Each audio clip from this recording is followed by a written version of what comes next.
Kayal and Company, 7:01. Hour 2 is underway here on this Wednesday morning, October 4th. Hopefully all of you off to a great start to your Wednesday. Nick, Dawn, Greg, here on Talk Radio 1210 WPHT. Listen to us on the free Odyssey app, and we are back up and running live on YouTube. YouTube.com/@1210 WPHT. Hit the like and subscribe button. And now you only have 3 hours worth of show content on YouTube this morning. Yeah. So I think Greg should be extra demanding with the likes, the subscribes, the hitting of the button. Just go for it. We have a nice little community on the YouTube chat and the YouTube channel. So we just need to make sure everybody goes over. Exactly. Because it appeared to me that everybody went to the Odyssey app, which is great. Yeah. That means that if we're not on YouTube, they can find us somewhere else. That is correct. But we're back on YouTube now, youtube.com/@1210 WPHT. Which means you will not only hear, but you will also see Tony Bruno. Oh, Up yes. at 8:25 today. Yeah. All right, Dawn, did you finish your eyeliner and your makeup and everything? No. Uh-oh. I thought I have a little bit. No. What time? We're on now. We're back You're up on now? Yeah. Dang it. Yeah. Here, I'm going to put the microphone in front of my face. That's what I do when I don't have all my makeup on. I just put the microphone. Well, in front of my face. so people have commented. Oh, of course, they always do. How do I say this tactfully? People have commented that sometimes when we're in the 3 box, Yeah. when we're doing the cut sheet, your head goes down. I know. And it looks weird because you're sitting next to me in the box.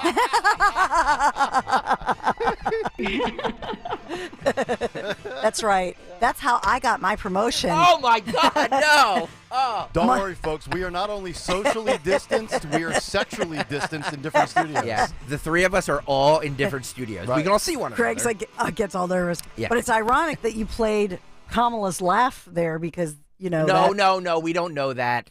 that's what she... Well, that was Kareen I just played. So here's Kareen. That's Kareen. Yeah, that's Kareen. Oh, it is? And I didn't know that either. And here's Kamala. Okay. Yeah, noticeable difference. Okay. Yeah. I really didn't know that was Yeah. Kareen. Yeah, I've got four little boxes for Kareen. Okay. Yeah, and by the way, we are also in our appropriate booth based on our biological sex. Yes, true. Dawn was born a female, so she stays in the female That's booth. right. Mm-hmm. That's the way it works around here. Yep. All right. You work for a big company, you got to adhere to these types of things. 855-839-1210, the number. We will get to our fearless Philadelphia mom who spoke out to NBC 10. I believe this was yesterday, but let's get some news. Round number 2 on this Wednesday morning at 7:04, and for that we give you Dawn Stensland. Yes, there's so much happening this morning on this Wednesday morning, October the 4th. Red October continues with our fills, with our forecast as well. So all of that we're talking about this morning in Kayal and Company News Live. A man killed, a woman injured in this shooting early this morning. This is Philadelphia's Frankfurt section. We've been telling you about this as police search for that shooter. They were at a lounge and bar, people gathering, most likely celebrating after the Phillies win, as we are in the, in the wild card games here. And so this man shot and killed 20-year-old woman this morning in the hospital in stable but serious condition. We also have police searching for a suspect or suspects after 5 students were shot right near Morgan State University. Baltimore police investigating that one. And also this morning, we have Philadelphia police reporting that there is a man who was shot and who is right now in extremely critical condition after being shot in the head in Philadelphia's Chinatown neighborhood early this morning. So Philadelphia police rushing to Apple Tree Street, a narrow road between 10th and 11th, parallel to Arch. And that was 3-ish this morning. They found a man bleeding heavily from a gunshot wound to his head. Philadelphia Police Chief Inspector Scott Small speaking out on his overnight shift. And, of course, he's becoming famous. Everybody in the city knows who Scott Small is, which just shows you how much crime there is on that overnight shift as we hear him speaking every single night, every single morning. He's there for all the action. Right? Like that's, if you're, I would just imagine if you're a police officer and there's 3 different shifts in theory, I would assume the 3rd shift is probably if you want the action, that's the one you want to be on. If you don't want to deal with the shootings and the murders, I would hopefully you've earned your way up to work first shift. Yeah. Yeah. Yeah, because they're all sleeping right now. Yeah. We never have anything usually happening. You're exactly right. Right. 6, 7, 8. Nope. They're all fast asleep from being up all night. Exactly. But police, this was one of those shootings where police didn't even wait for the ambulance. They found him, rushed him to a nearby hospital, and he did not regain consciousness. And so in extremely critical condition with their reporting a non-survivable brain injury, which is a tragedy.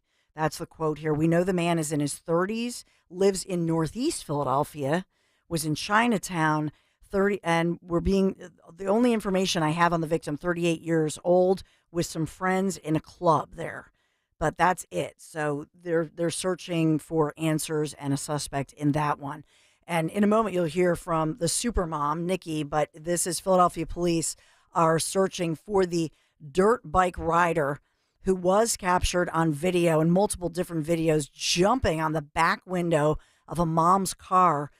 And that sent the glass shattering where her 2 young children, ages 2 and 5, were in the back seats, her children screaming, pointing a gun at mom's head, headbutting her while her kids were still inside the vehicle. So today, Philadelphia police, they were speaking about that as well, saying that they're releasing some new images. They say they will catch this guy, and he will be charged with aggravated assault, among other very serious felony charges. Yeah. I want his mugshot out there, just like Meatballs. Well, he had the helmet on, so I don't. So they're working on other. They're asking anybody if you happen to be in that area. Mm-hmm. They want to get as many surveillance images as possible, but they are tracking him down. I would imagine by the end of today, they're going to have this guy in custody. That'd be great. We have. In other news, we've talked, of course, extensively, and we will continue to do so, talking about Kevin McCarthy, no longer the House Speaker, and all of the drama that unfolded, and as well, the judge in the civil trial involved with Donald J. Trump, the judge ordering a limited gag order on the former president and political candidate right now, that he's not allowed to talk about any staffers. We'll be talking about that moving forward. But I do want to mention, and as well, Hunter Biden in court yesterday pleading not guilty, but arraigned on that gun charge, 3 different charges. What is President Biden doing today to take advantage of the chaos, if you will, in the House and with Republicans? Well, President Biden is announcing this afternoon another wave of student debt relief as the payments are resuming this month after the pandemic pause. So Republicans have been fighting Biden's plans on student debt, but Biden will announce at 1 o'clock today. He will be making this big announcement as Republicans are consumed by all the infighting on Capitol Hill. So President Joe Biden capitalizing on that one, and he's to announce another wave of federal student loan forgiveness. This is according to a White House official. It's being reported as borrowers brace for payments to restart after a 3-year pause that began during the COVID-19 pandemic. So this will help 125,000 borrowers, erasing $9 billion in debt through existing relief programs. So he'll be announcing this at 1 o'clock today. Just wanted to draw your attention to that one. Our Phillies, if you haven't heard by now, or maybe you're just waking up because you were there in South Philadelphia, we are the winners. Phillies defeat the Fish, the Marlins, 4-1 to take Game 1 of the Wild Card Series. And Game 2 tonight at Citizens Bank Park. Zach Wheeler striking out 8 in just a wonderful effort. Jose Alvarado preserved the lead, pivotal strikeout. Philadelphia opened just a wonderful postseason push with that 4-1 win over the Miami Marlins. And don't forget, Nick Kayal and myself have a bet going, $60 on will it be the Phillies in 3 or the Phillies in 2. Yep. I took the Phillies in 2. Nick has the Phillies in 3. I think we're all in agreement that the Phillies are going to win this. Yes, and I will be hedging my bet again tonight. I will take Aaron Nola on the mound. So if he wins, I win a little cash. If he loses, then I win the bet against Stocker, assuming they win Game 3. Wow. Woo. This is how you see. You think Nancy Pelosi is the only one that can make money on the side?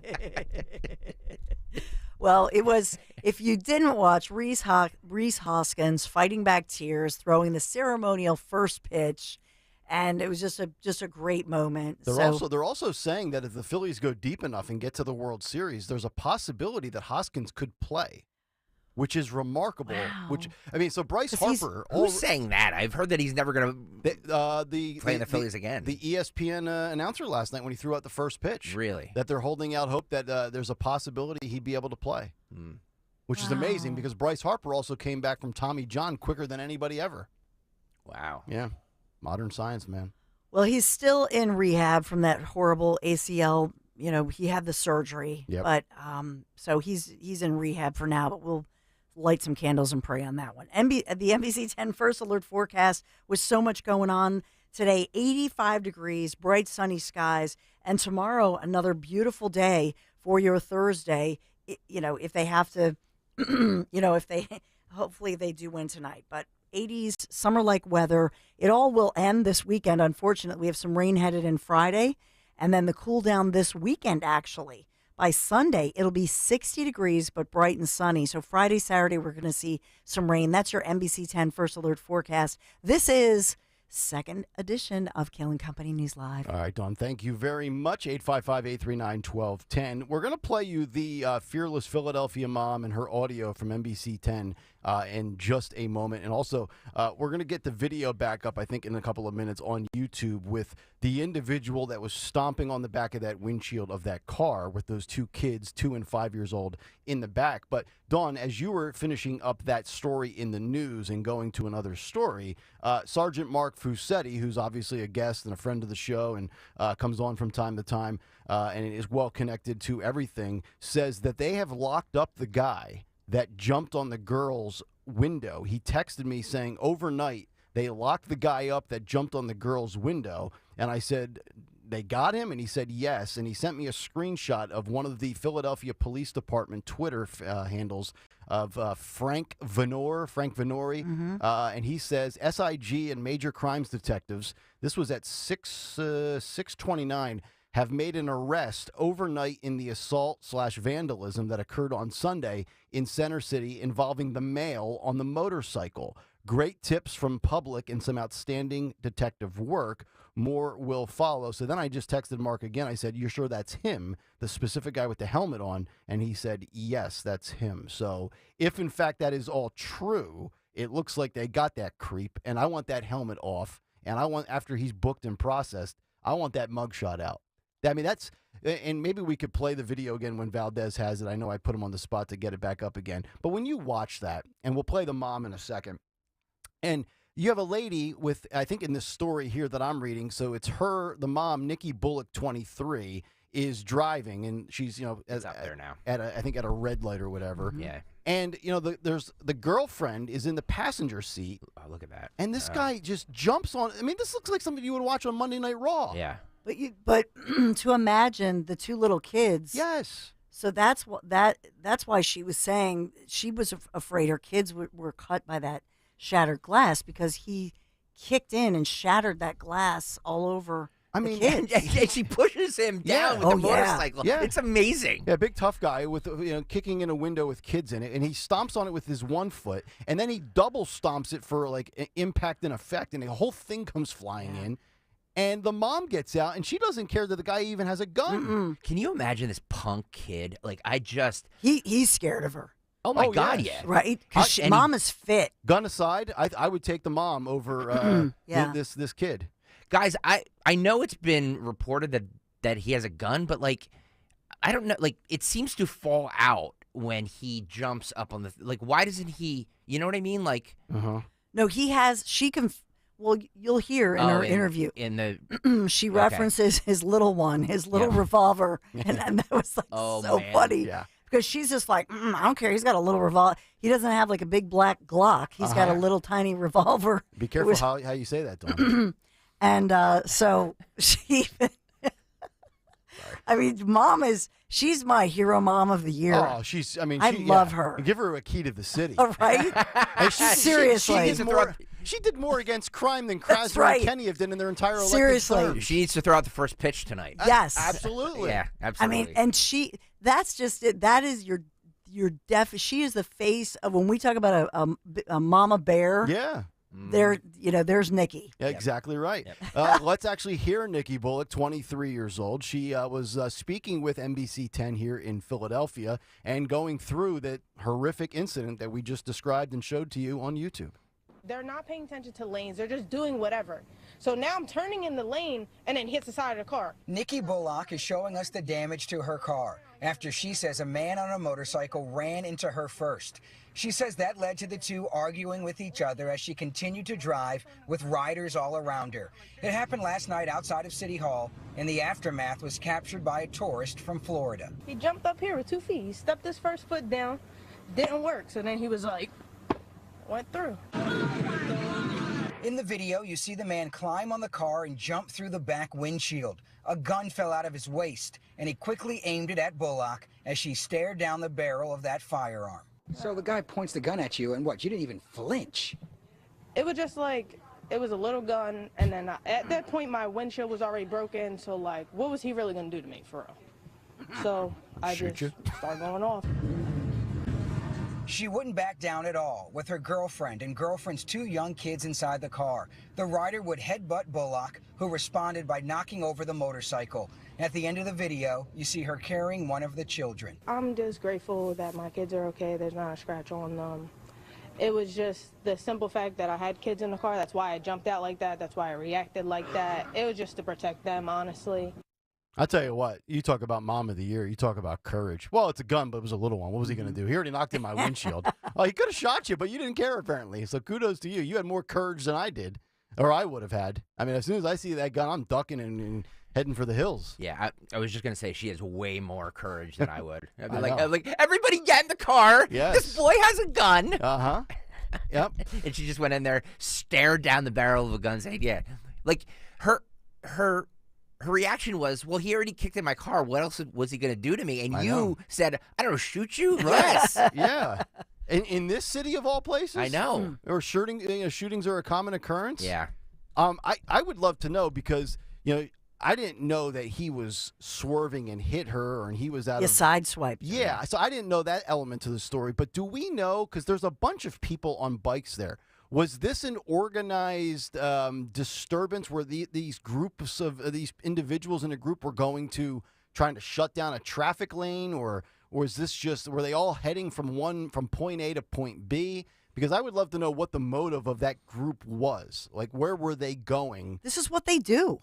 I mean, this is what they do across the city. So they just do it to be a pain in the butt? Yeah, that's what they do. They go through side city streets, through neighborhoods. They cause all kinds of chaos. Yeah. And so this is the first time that I can remember where the mom, part of the reason that it has gone viral is also how mom just bravely, Mama Bear, stands up to him and, threatens to kick his butt. Right. And knocks his bike down, and then you see him kind of take off. Because I told you guys back in June, I had one of those incidences in my neighborhood in Bluebell, and it was like 10:30 at night, and it was really annoying because I was trying to get some sleep, and you could hear him revving everything up. I think Valdez is the head of the Bluebell chapter. I haven't confirmed that yet, but these people on the bikes, they're such a pain in the butt, and they don't adhere to any of the traffic rules either. So it's like they should be the ones liable when they hit you.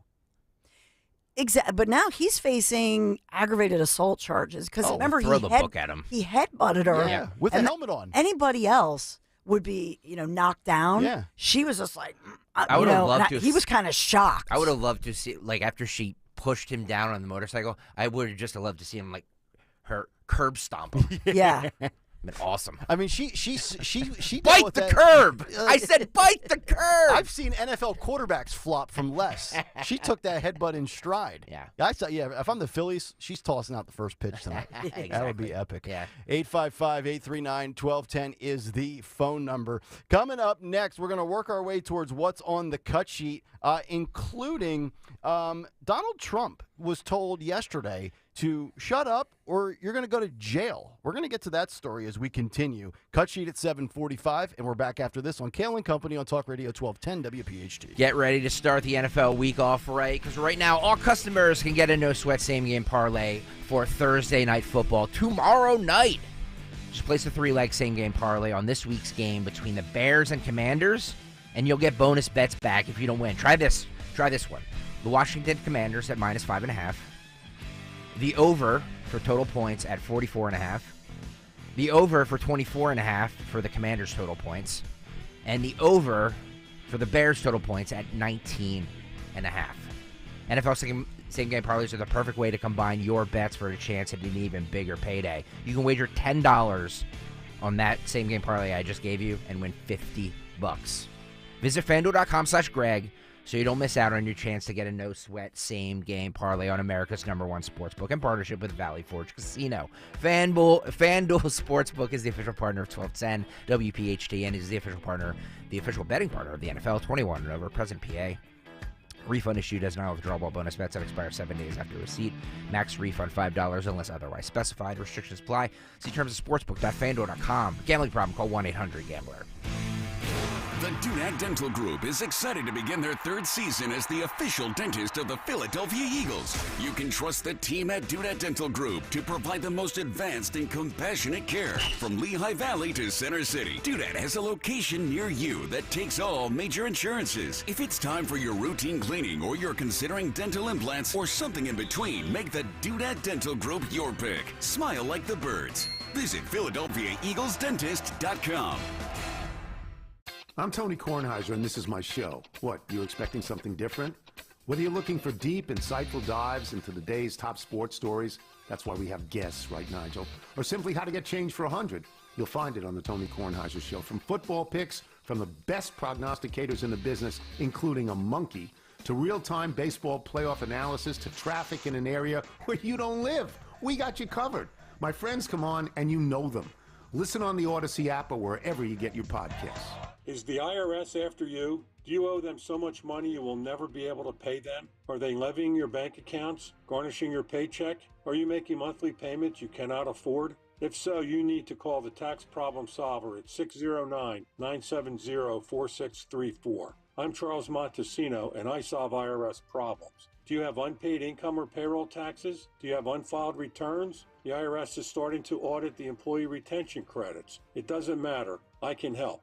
All I do is help people with IRS problems. I'm a certified public accountant and certified tax resolution specialist. That makes me one of the few people in the entire country that can help you. Again, my name is Charles Montesino, and I solve IRS problems. Call me at 609-970-4634 or go to taxproblemsolve.com. That's 609-970-4634. Call now and get started on the road to relief. Again, the number is 609-970-4634. You've heard me talk about Chapman Windows, Doors, and Siding. They do great work. Mike and Mark Chapman have been, I think 30 years ago in Chester County started their business. And as their business has grown, their family has grown. Amazing reviews. And certainly I love everything they've done in my home. If you want to customize and bring the outside in with a spectacular open view, check out the Nana, N-A-N-A wall product. Gorgeous wall of glass doors and windows. It will just open things up and transform your home. Or premium architecture shutters designed to last a lifetime, historically accurate with that lifetime warranty. They really do it all. Windows, doors, siding, stucco remediation. I'm always raving about the Chapman team. They offer meticulous work, outstanding service, high-quality products installed by high-quality people. And they get it. They listen, and they're going to respect your family budget, too. You can call. You can text. They're like-minded, and they are listening right now. 610-431-8898. ChapmanWindowsDoors.com. Just take a virtual tour and look at all the work they do. ChapmanWindowsDoors.com. Tell them Dawn sent you. From Essington to Cochranville, Talk Radio 1210 WPHT. And on the free Odyssey app.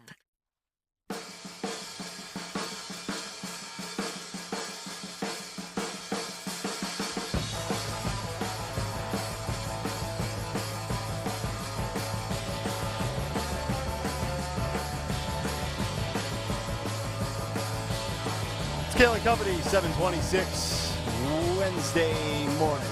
Talk Radio 1210. Nick Kayal, Dawn Stensland, Greg Stocker, Daniel Valdez, Anthony Dorenzo here as well. What's on the cut sheet? Less than 20 minutes out. 855-839-1210. Just about 1 hour from now, the great Tony Bruno live from Florida. And we are back up and running on YouTube if you would like to watch the show, as many of you usually do.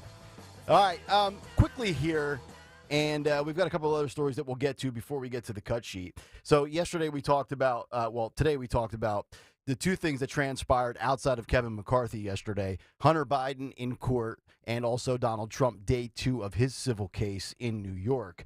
And there was an interesting edict handed down as Donald Trump was told to watch what he says and posts on Truth Social or risk ending up behind bars for up to a month. I'm reading this story directly from Deadline. In the second day of the former POTUS financial fraud trial, Judge Arthur Engeron, or as Dawn likes to say, Judge Arthur Engemoron, just issued a limited gag order against everyone in the civil case to stop verbal and social media posted swipes at members of his staff. Which this will be the first time and probably one of the only times that I agree with the judge in this case specifically. He says personal attacks on members of my court staff are unacceptable, not appropriate, Engeron made clear Tuesday after Trump took an underhanded partisan swipe at the judge's principal law clerk, Allison Greenfield, on Trump's Truth Social platform, calling what Trump did, quote, a disparaging, untrue, and personally identifying post about a member of my staff. Engeron only cited, quote, one of the defendants as the one behind the post, but there was no secret to whom he was referring. The now deleted post showed Greenfield in a picture standing next to current Senate Majority Leader Chuck Schumer and called her Schumer's girlfriend. It's like even when I think Trump's out of line for what he does, I sit here and giggle like a 5-year-old. I know. A Trump specialty, the partisan taint, has been a common tactic during the prosecution of the case. Which, look, like I'm all for Trump going after Letitia James. I mean, she ran a campaign saying I was going to get you. I'm all for him going after the judge, especially after taking his glasses off and smiling for the cameras. But the main clerk, like when you're a clerk, you're usually in law school or you just got out of law school and you're trying to work your way up with your law degree and you clerk for a judge. And Trump takes a swipe at Allison Greenfield, and the judge, I think to his credit, it's like, dude, I'm sorry. You're not going to take swipes at my personal staff. And here's why I think he's correct, because the reality is this. Allison Greenfield has nothing to do with the indictment or the case against Donald Trump.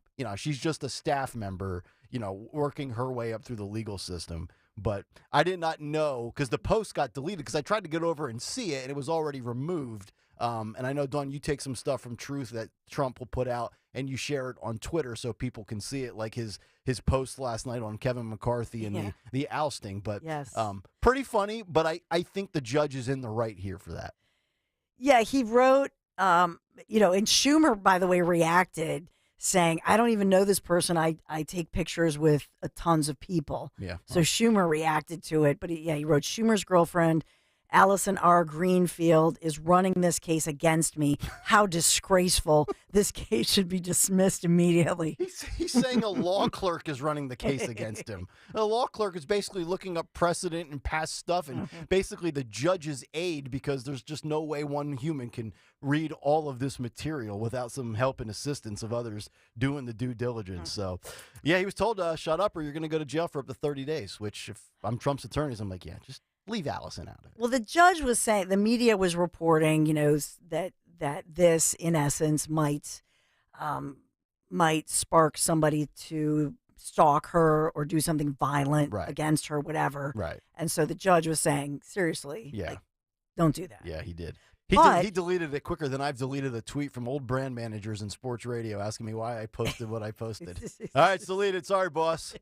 So there you go. 855-839-1210. All right, coming up next, we'll work our way towards what's on the cut sheet. But we're going to get away from some of the stuff that we've been talking about with McCarthy and Trump or whatever. A very interesting story about what your internet addiction level is. We all kind of have this obsession with social media. This is a great find by Stalker when it comes to just where you rank as far as putting down your stinking device. I love this. This is a great story. We'll get into it next. I'll probably fail, and then you'll hear things like, "Can we stop getting our news from Twitter?" And we'll get into that when we continue. Nick, Dawn, and Greg here on Talk Radio 1210 WPHT.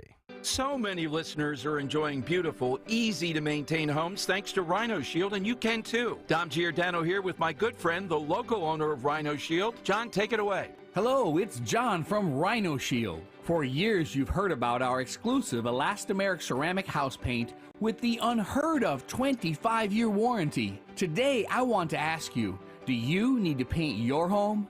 Maybe even been putting it off for too long?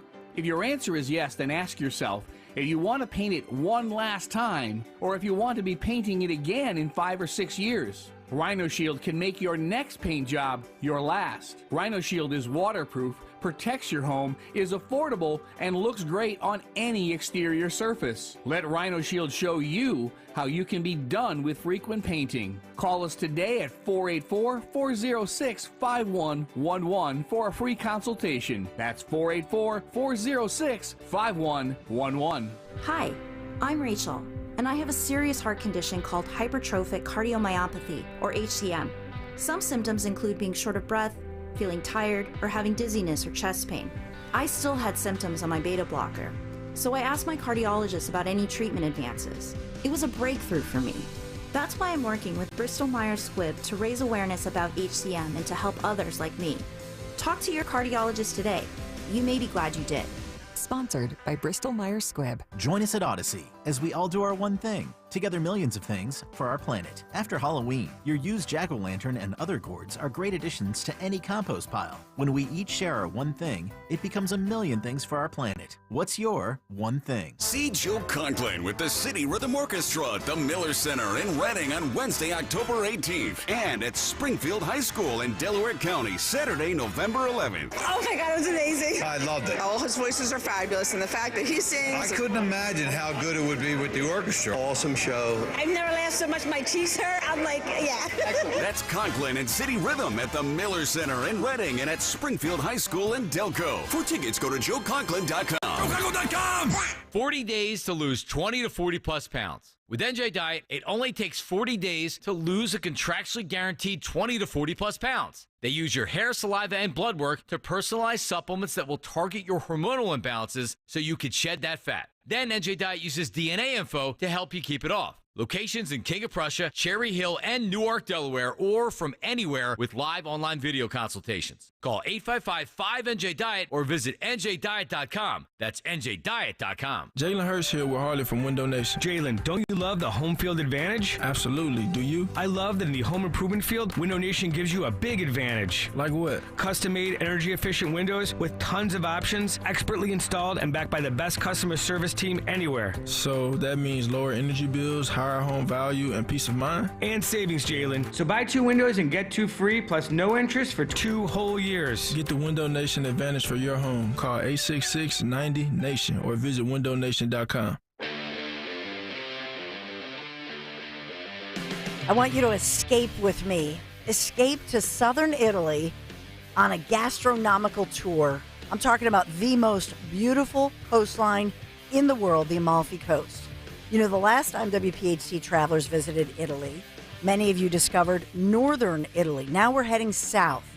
Join me for these 12 magical days in luxury with the top-notch professionals, once again from Conservative Tours. And, you know, I'm putting my good name on the line. And this is a legacy trip for my husband, my sons.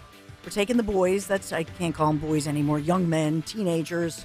But this is our trip of a lifetime for our family. Please join us. This is the best tour operator in Italy, my friends at Conservative Tours. Seriously, nobody does it better.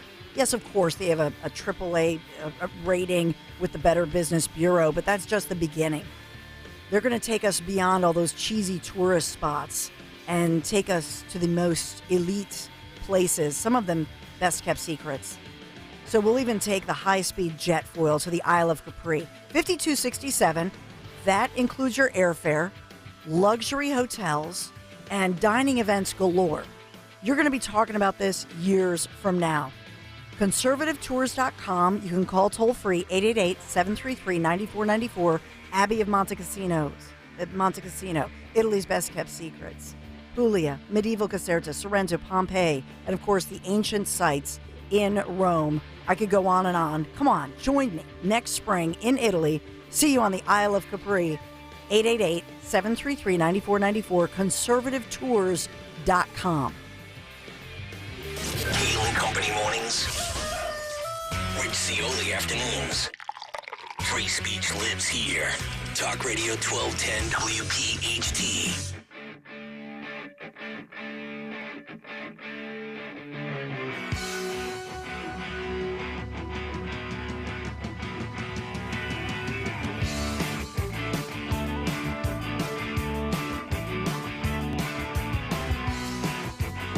Kayal and Company, busy morning here on a Wednesday.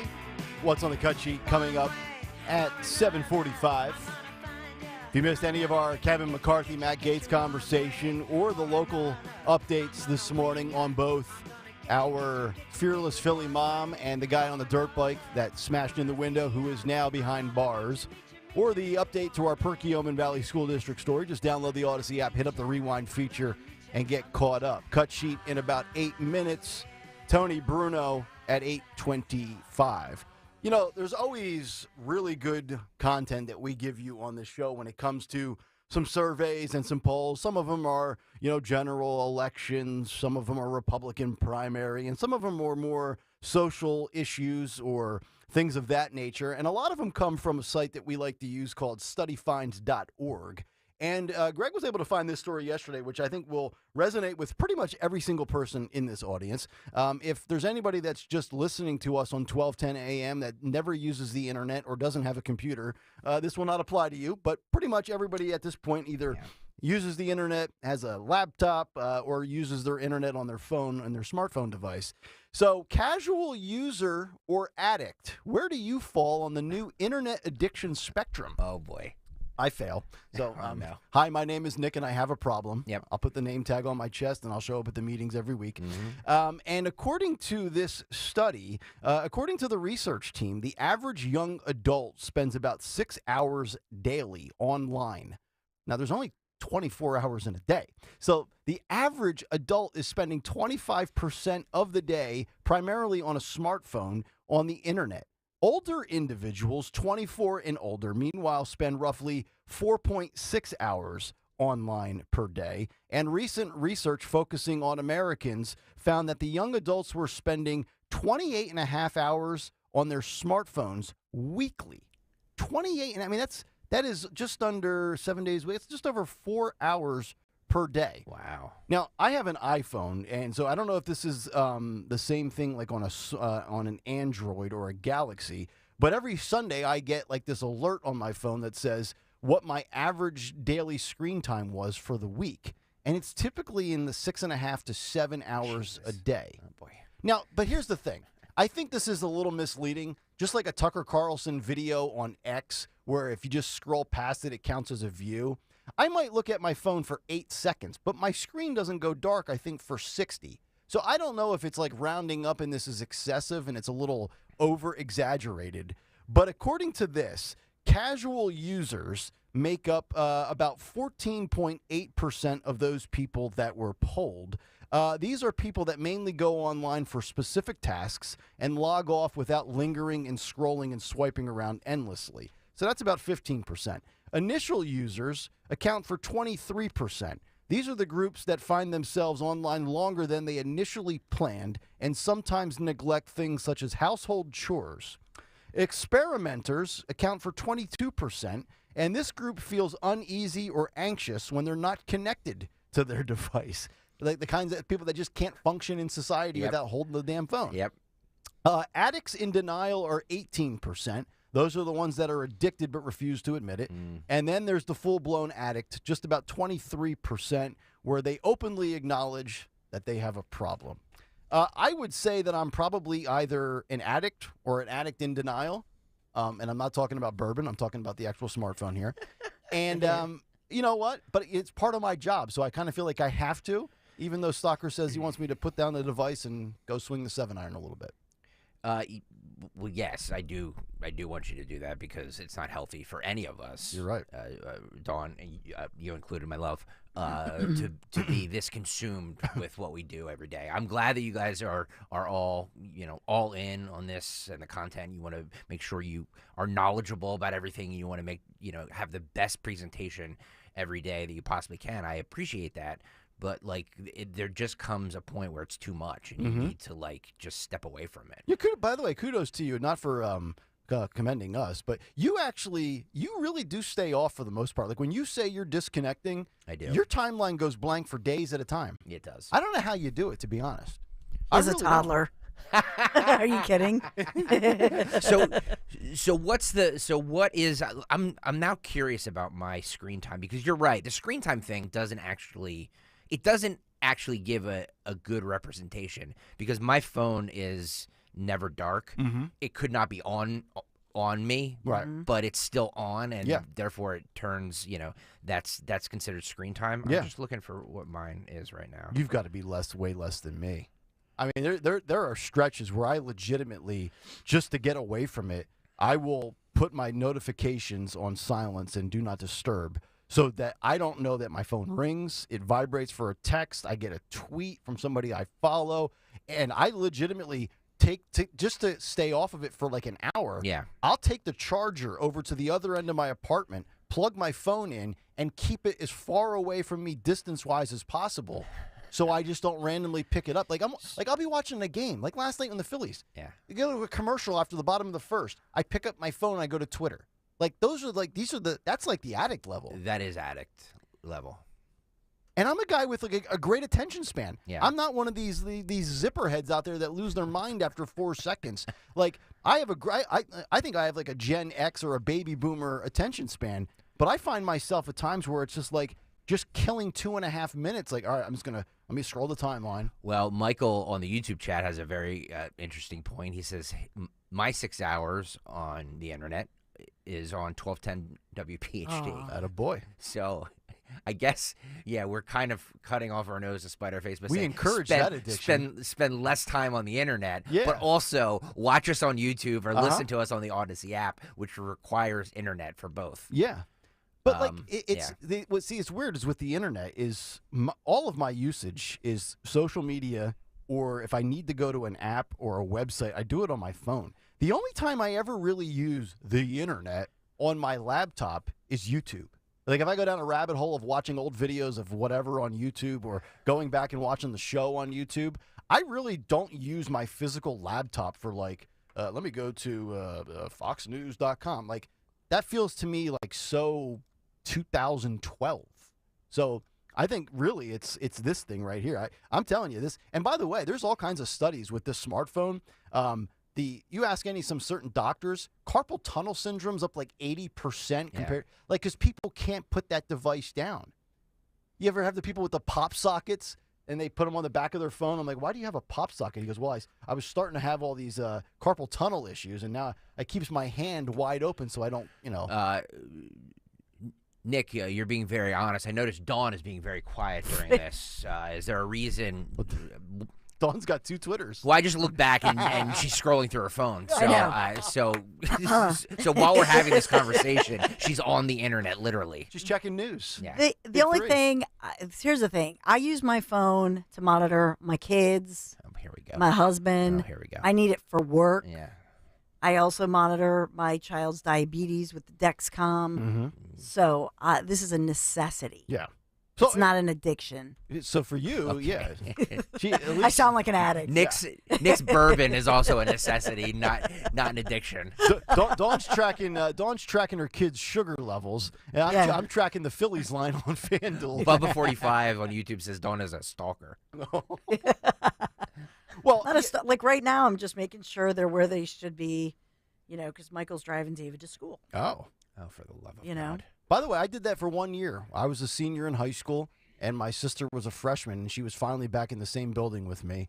And it was a weird moment in time where you're like, you want to be the cool senior, and you got to take like your younger sibling to school now. Yeah. I didn't enjoy it. Let's just put it that way. They do. I think it brings them closer. But, does it? Yeah, but we had the talk like, Michael, you're the man of the house. Uh-huh. You're taking your little brother. Yeah. And he stepped up. They've been great. Yeah, sure. He has him in the trunk. No. Get in the trunk. You will not talk to me. You will not talk. Pretend you don't know me. You're not cool. He's already at school. School what's starts the first bell rings at like 8:10. He's 18 and 16? He gets them, yeah. But So he what is gets that? them there like 20 minutes early every day. What for is that? school. Senior and sophomore?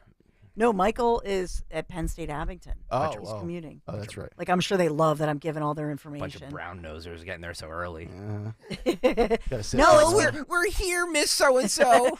No, it's because I used to. he drops him off and he's got to get to camp. He's got to get to Penn State Abington campus. 15 minutes late from the first bell, screech in on 2 tires.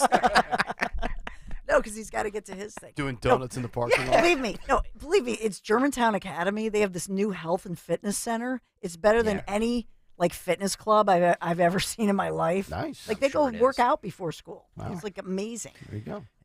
Yeah. That's where all your tuition money's going, Dawn. To the fitness I know. center. That's where. That's why I'll be working till I'm like 100 and till I die. Yeah, I'm right like with- off like 3 jobs. I'll be right there with you. All right, 7:47 Wednesday morning. Let's get to a midweek What's on the Cut Sheet. What's on the cut sheet? What's on the cut sheet on this Wednesday? I had to think about what day it was. It's brought to you by our good friends at Cherry Hill Volvo, where they have ample inventory of brand new and beautiful pre-owned Volvos. Enjoy the luxury experience you deserve. They always go the extra mile for their customers because relationships matter. Cherry Hill Volvo. Check them out on Route 70 in Cherry Hill. Cherry Hill Volvo, where relationships matter. I got to tell you, I'm getting a little self-conscious here because, we only started the YouTube stream 48 minutes ago, so we're not up to the level of viewers that we usually are at this time. Right. Because, so it's giving me a little anxiety. I don't blame you. So You disrupted people's habits. if you could, head over to YouTube, youtube.com/@1210WPHT, so it can boost my ego a little bit. Because radio listeners have a routine. I Greg. know they do. They don't like I to know be they do.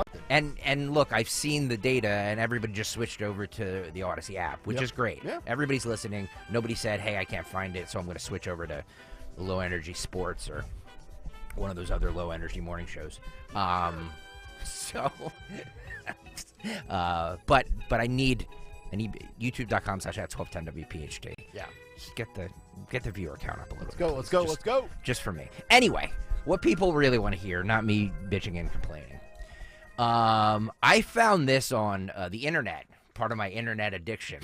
This is the Trump judge. How do you say his last name, guys? Arthur Engoron. Engoron. I say Engoron. Engoron. Rhymes with moron. So I'm sorry. He was not nice. This video from 2015 resurfaced. Oh. He claims that if juries get it wrong, I can overrule them based on my own emotions about the case. Oh, that's reassuring. There you go. Boy, if you're a Trump supporter and the jury acquits him and he gets emotional, he's going to overrule it. This is a stunning piece of audio. This is the Trump judge this is the fraud case, right? Yep. From 2015, he said this about juries not always getting it right. And cut one here, Daniel. Sorry. Now, I'm going to say something controversial, even taped. Juries get it wrong a lot. That's my own opinion. I do only trials, injury cases, contract disputes. I've had situations where I don't know why this is skipping, but let me pull up another feed of this because that was just too. Yeah. And if you're watching on YouTube, by the way, his hair is completely disheveled there, and he's got a TJ Maxx suit on.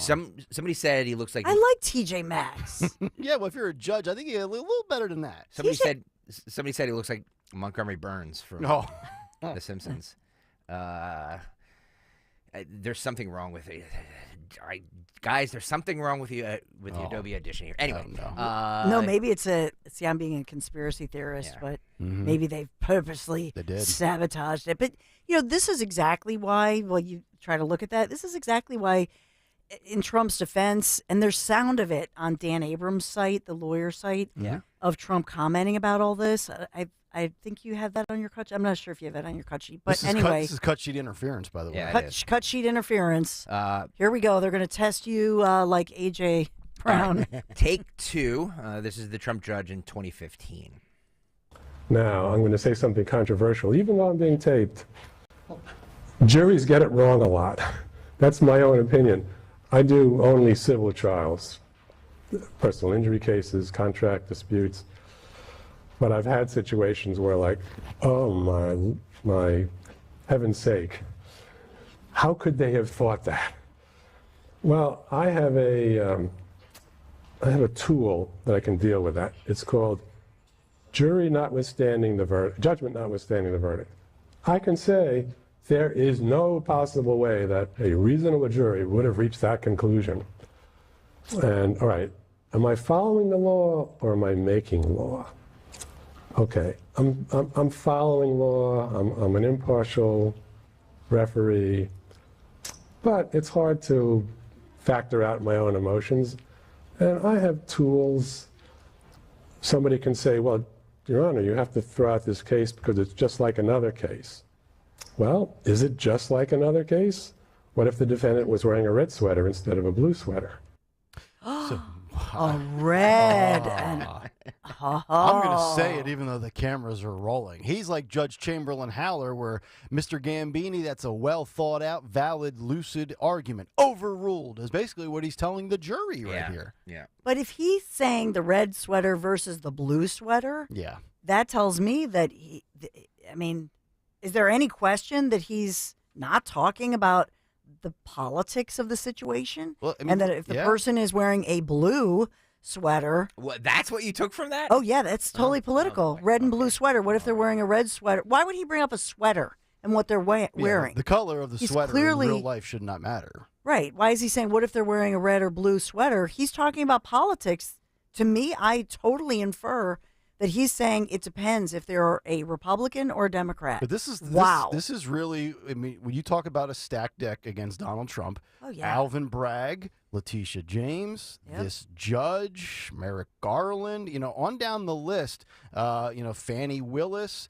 You can sit there and try to argue you're fair and you're impartial and the rule of law, but when you've already made campaign promises and things like that, again, I don't know how you can, and this is not even just about these specific cases with Trump, but this is about the entire country.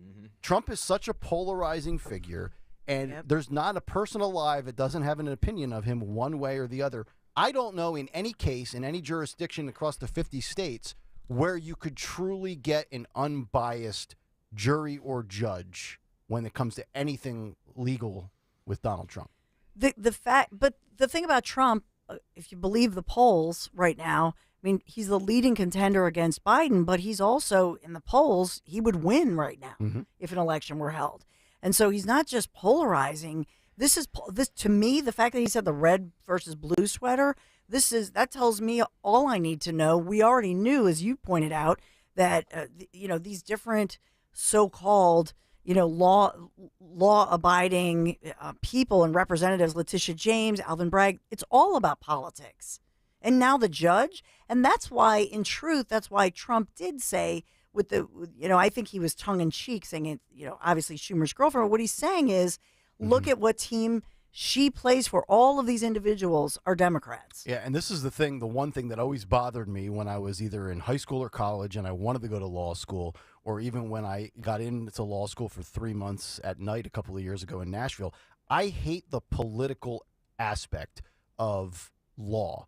And yeah, okay, if you're a contract attorney or you're doing, civil suits like this judge he mentions, personal injury, you're not really running into that a whole bunch. But like if you want to be a prosecutor or you want to be a defense attorney or you want to be a judge and be in the criminal side of it, I mean, a lot of those positions are elected positions. So you might just be rule of law guy and you want to focus on, the facts, and the facts. But there's a political element to it. You have to run politically for DA or judge. And if you don't like politics, that's a big turnoff in the world of law.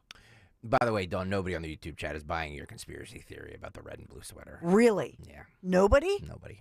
Yeah, I think, I don't mind that you inferred that, but I think he's just generally saying, well, if the T-shirt was red or blue, why didn't he say yellow or orange? Oh, for the love of God. Alex Jones Stensland. Come on. Come on. I'm more worried about How what many he said people in the are beginning. How many people are on the YouTube chat? 3? How many are on there? By the way, There would be 12 if they were. somebody get on there that agrees with me, please. Yes, exactly. No, they're all coming out of the woodwork. Here they go. Here they go. I'd agree with Dawn. Come on. Later, Why would he later say? Why would at the end of that statement he's talking about that he can tip the scales of justice depending on whether the person is wearing wink wink red or blue. Come on. I mean, you can take a lot of issues with what that guy said. That is not one of them. I'm Seriously. more worried about him taking his glasses off and smiling for the camera. And Yes, looking for his airtime. But if I'm Trump's defense team right now, can you? And I would totally use that. I would use that and ask: is this grounds for dismissal? I think it is. Or recusing the judge and getting a different. 100%. Yeah. Yep. I mean, I'm sure his team's at least. They're appealing everything, Yeah. and this whatever this clown, whatever he comes up with, they're going to appeal this anyway. And in my opinion, they're going to win it. He kind of looks like Bernie Sanders in that video, by the way. I don't know if we can get a side by side. If Valdez can grab a screenshot of Bernie Sanders and put him up next to Judge Engoron. So I don't know if anybody's heard, but Speaker McCarthy is no longer a speaker. Oh no, we buried the lead. We buried the lead. Really? He spoke last night after he was ousted. Around 7:30, he took to the podium and with his tail between his legs and said, "Hey, guys, sorry, messed up. Shouldn't have done this." And Been a good run. It's been a good run. Don't it make my brown eyes blue? 269 days. He was sad. Is that a record? It's got to be. I mean, I think Trump had press secretaries longer than this guy was the speaker. Kayal and Company lasted longer than Kevin McCarthy's Oh, time. wow. Look at that. All right. So he spoke last night. I'm going to go with I'm not sure those 8 people are looking to be productive cut Daniel that I just pulled. Far from solving that problem, but I'm proud of what we were able to do there. So we'll continue. Yes, sir. When did you make this decision? Did you know the most eventually succeeded that you would not run again, or was this right afterwards? You know, not all those 8, but these are the same people that never voted for me. They thought it was big. They went to present after we went through 15 rounds. Why do I do something for myself that can hurt the country? Why create? I'm not quite sure those individuals are looking to be productive. It concerns me as a Republican based upon watching what they do. I want to be a Republican and a conservative that governs. And we're going to have to find our way to do that. The challenge is we had so many opportunities. These are the same people that sat on the floor and criticized me that we didn't get all 12 spending bills done, but we first had to do a debt ceiling that they didn't support. They held up every appropriation bill in the summer because they wouldn't let it come through. After the debt ceiling, they stopped us from doing anything on the floor. When we had a continuing resolution that would do something on the border, I listened to one talk about how it made him think about the border, and when he voted against it. And then they wanted to challenge me because I worked with the other side so America could go forward and government could stay open. You know, if you have to lose for something, I will always lose for the country. It is a much better battle to have. Oh boy, that he comes off to me. This is just my personal opinion. He comes off as a swarmy, snaky used car salesman. That's the vibe I always got from Kevin McCarthy. And he sits there and says about being a conservative. I think a lot of people would push back saying, yeah, we don't really think you're that conservative at all. But the one thing I would say is in the position that he's in, you know, he does have to, concede some things in the sake of getting a deal done and, quote, keeping the government open and all of that. But, man, that sounds like a guy who is defeated. That sounds like a guy who was the starting quarterback and then got benched. He was spanked. Yep. And he was kicked out. Yep. I mean, and he says he won't run again because he knows he'll lose. Right. And so he's not going to go there. But the question, the problem I have with it, every lawyer, because they're all lawyers, every lawyer, all the Democrats, since even before, as they were spending their hour, they had to debate back and forth and speak. The Democrats are looking for every which way to take advantage of the chaos and the infighting at this point. Sure. And I'll bring it back to the divorce analogy. The kids watching this and feeling bad, but they're like, hey, mom and dad are fighting and they're going through a divorce. What can we get out of it? Let's ask for a new PlayStation. That's what the Democrats are doing right now. They're behind closed doors. They're all on the same page. And so the Republicans better watch out because they're going to look horrible, which they already look horrible. But can you imagine if they find a way to get this? I mean, I know the odds of them getting the speakership, but they look at Biden today already at 1:00.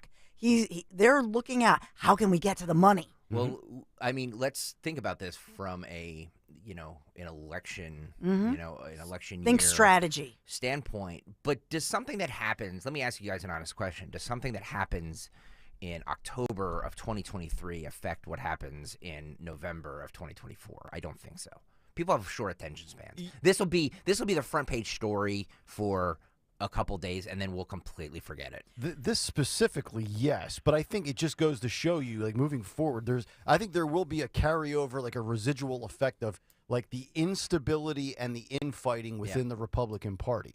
And is that a factor next November? Well, I mean, if you hate Biden or you love Trump, I mean, you're still going to probably, vote accordingly. But this is a theme, I think, that's not going to go away. I'm convinced right now at 8:02 on October the 4th that I will go to my grave hearing Dawn Stensland say, "Get it together, GOP." Yeah. Which means 40 years from now, when I'm on my deathbed, they still will have not figured it out.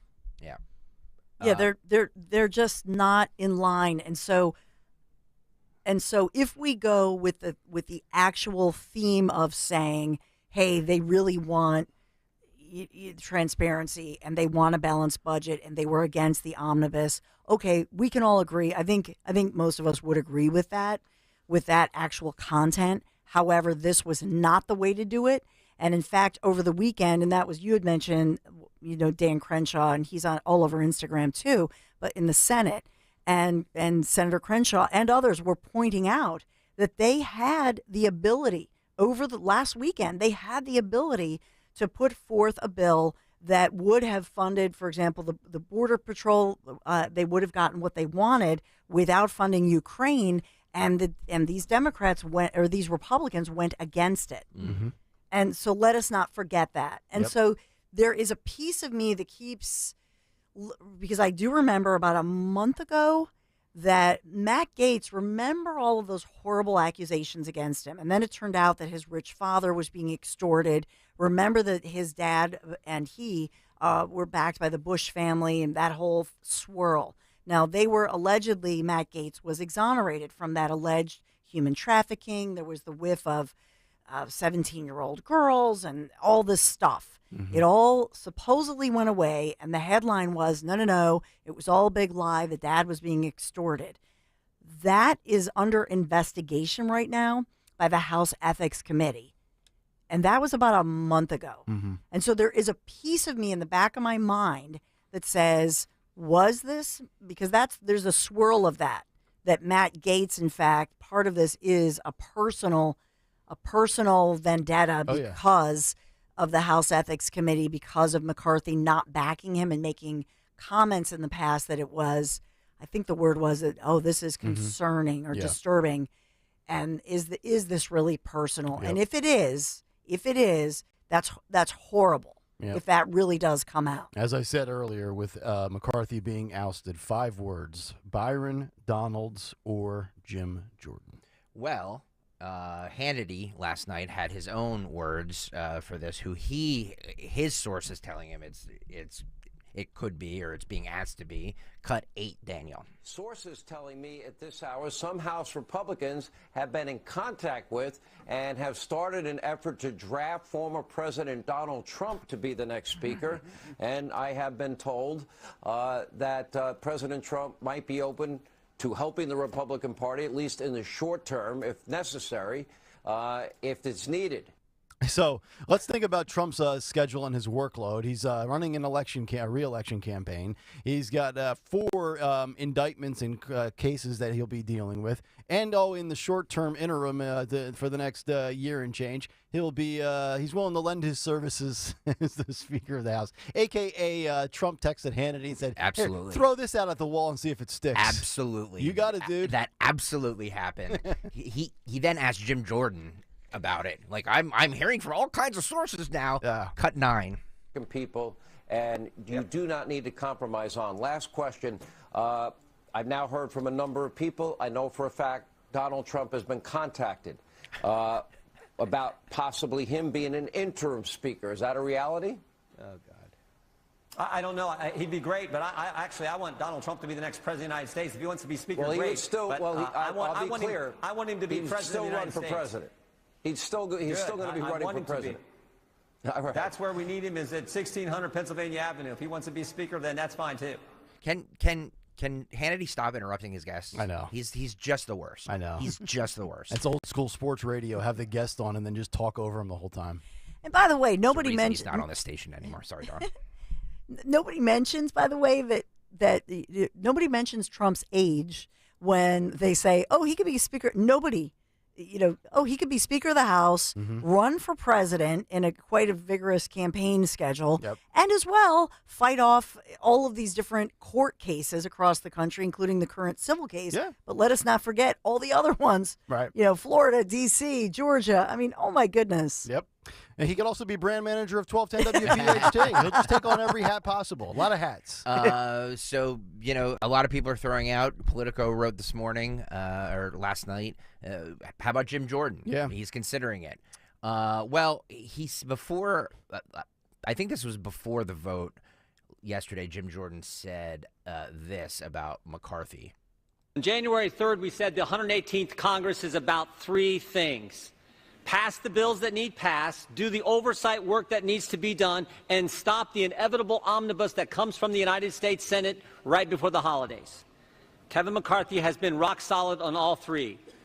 We have passed the bills we told the American people we would pass. 87,000 IRS agents, that bill passed.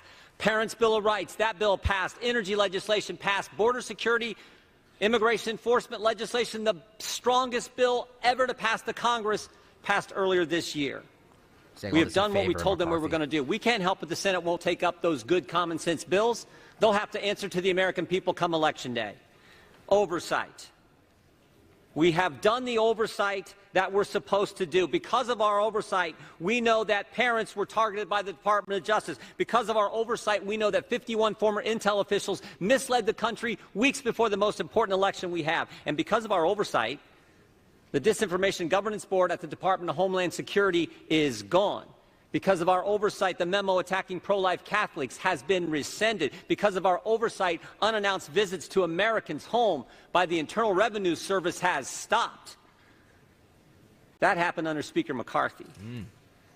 And on the third one, on this side of it, we know there's a big old ugly bill coming at the end of the year, all kinds of spending, all kinds of garbage in it. We're still in that fight. Frankly, to Matt's point, we don't know how that one's going to shake out. But we do know this. We do know this. On Saturday, we didn't take the Senate's bill. They tried to send over and shove it down our throats on Saturday. We didn't take that bill. And it was a tough position he was in. There were 5 options on the table last week. Option 1 was to send a long-term CR over there that would have leveraged the 1% cut, something a bunch of us voted for, both parties. Couldn't get the votes for that one. Second option was to focus on the one issue the country now is completely focused on, the border issue. We couldn't get the votes for that one either. But when the Senate tried to send us that bill, he said no to it. I think the Speaker has kept his word. Wow. I know my colleagues and friends are saying different. I think he has kept his word on those 3 things that we talked about on January 3rd, and frankly, that entire week. He has kept his word. I think we should keep him as Speaker. I think a lot of conservatives would disagree with that, including... Do you, though? I do. I think, and Tim says this on Twitter. He says, I'm with you on Donald's, my choice for Trump as VP as well. He's not afraid to go on all the liberal media platforms. Hard no on Jordan. Says a lot of things that we want to hear, but does nothing. Wow. I would push back on that. I mean, he's been really good with some of these investigations into the censorship of social media against conservatives. And you mentioned the FBI going after parents and stuff like that. Look, I think Byron Donalds is a little bit more right, so to speak, than Jim Jordan, but I think it's a coin flip. I don't think you can go wrong with either one of them. I think they're both better than McCarthy. Well, let us not forget the top-ranking woman in the GOP, Elise Stefanik from New York. So she's up there, too. She's on the short list with a lot of people, including Scalise and another individual. The only thing I'll say about her that Greg relates to, her first and only child, Sam, is 2. Just turned 2. Okay. Last night, and I was watching her. She ain't got time for that. I was like, oh my gosh, she looks terrible. She looks exhausted. I was like, how old is her? I was like, oh, she's got a 2-year-old? I'm going to say something very sexist, and you can send your hate mails to greg.stalker@odyssey.com.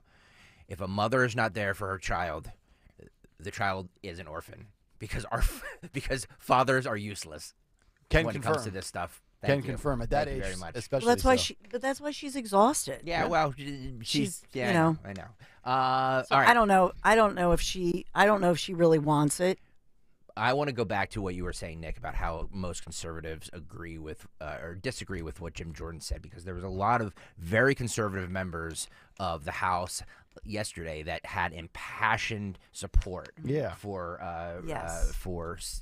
Speaker which McCarthy. is kind of the opposite of the way it's been lately, leading up to yesterday, right? Not really, because No? it's always you have to remember, guys, it's always the loudest voices that are the ones that, because they get on TV, like they the get on Marjorie talk Taylor radio. Greens? You hear from them more because true. we highlight them because they're out there speaking. They're a soundbite. The real conservative members like Tom Massey, these guys, they're not out there speaking. Well, Thomas Massey tweeted last night that he wants to see Jim Jordan get the position. Well, I have a bunch of clips from people who speak in favor of McCarthy. This is Representative Kelly Armstrong from North Dakota. Cut 3, Daniel. Let's be clear why we're here. Because the incentive structure in this town is completely broken. We no longer value loyalty, integrity, competence, or collaboration. Instead, we have descended to a place where clicks, TV hits, and the never-ending quest for the most mediocre taste of celebrity drives decisions and encourages juvenile behavior that is so far beneath this esteemed body. Wow. Kevin McCarthy has done more in 9 months to restore the people's house than any speaker in decades. We have done regular order. We have had open amendments. And every single member of this chamber has the right, the ability, and the opportunity to be heard on the floor. It's been messy, it's been raucous, and at times it's been chaotic. And God bless every minute of it. Wow. All right, so you don't get to hear Kelly Armstrong too often, certainly. Strong statement, though. It was. You know what this does, though, to me? Whether you're pro-McCarthy and you think he accomplished some things, or if you're anti-McCarthy and you're all taking victory laps over Matt Gaetz today, you know what this really just tells me, beyond just the circus stuff, is Trump was just so right about the swamp. Like, it's just this ridiculous, never-ending, finger-pointing, who's this, who's that, and at the end of the day, who ends up losing? The American citizens. Like, I would say somewhere between 90 and 99% of our audience right now, deep down inside, honestly might not care. They couldn't care less who the speaker is. They just want to deal with Biden inflation, the crime issue, the border, things like that. I tend to agree with you, but I also don't think that the majority of our listeners agree with Matt Gaetz. I would put it up there. More of our listeners right now disagree with what Gaetz did. Okay. As far as Yes. ousting him. Yes, the YouTube chat is going to tell me I'm wrong. Well, that's Twitter's going to tell me I'm wrong. Twitter's the exact opposite. I'm not but talking. Twitter's not real life. I'm not talking about the people who are commenting right now. I mean Right. the people driving to work, listening right now, Right. who aren't commenting, who aren't calling in, who aren't on Twitter. Right. They're the ones I think that the 100,000 plus. Yes. Well, Marjorie Taylor Greene, and that's why I thought Nancy Mace was an interesting one. But the eight that voted with the Democrats are not the usual suspects. Mm-hmm. So Marjorie Taylor Greene, one of her tweets within the past late last night, 10:38 p.m., the only candidate for speaker I'm currently supporting is President Donald J. Trump. He'll end the war in Ukraine, secure the border, end the politically weaponized government, make America energy independent again, pass my bill to stop transgender surgeries on kids, keep men out of women's sports, support our military police, and so much more. So she is raving about President Trump, but she voted to keep McCarthy. And you have to think about this. Only 8 out of all the Republicans, we have the majority, right, in the House. It only took 8 to vote with every single Democrat to oust the speaker. Yeah. By the way, on YouTube, Wendy writes, you are wrong, Greg, as usual. Okay. Wendy, my love, I have overseen the most profitable and healthiest time period in 1210 WPHT's history, okay?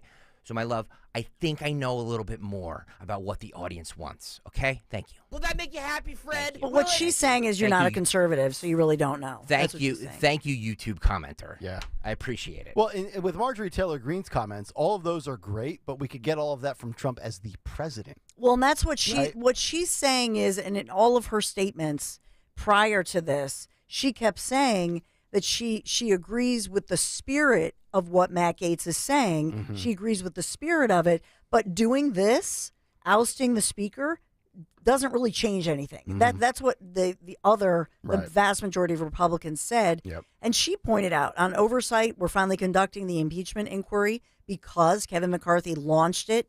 She says, our country deserves the truth about Joe Biden.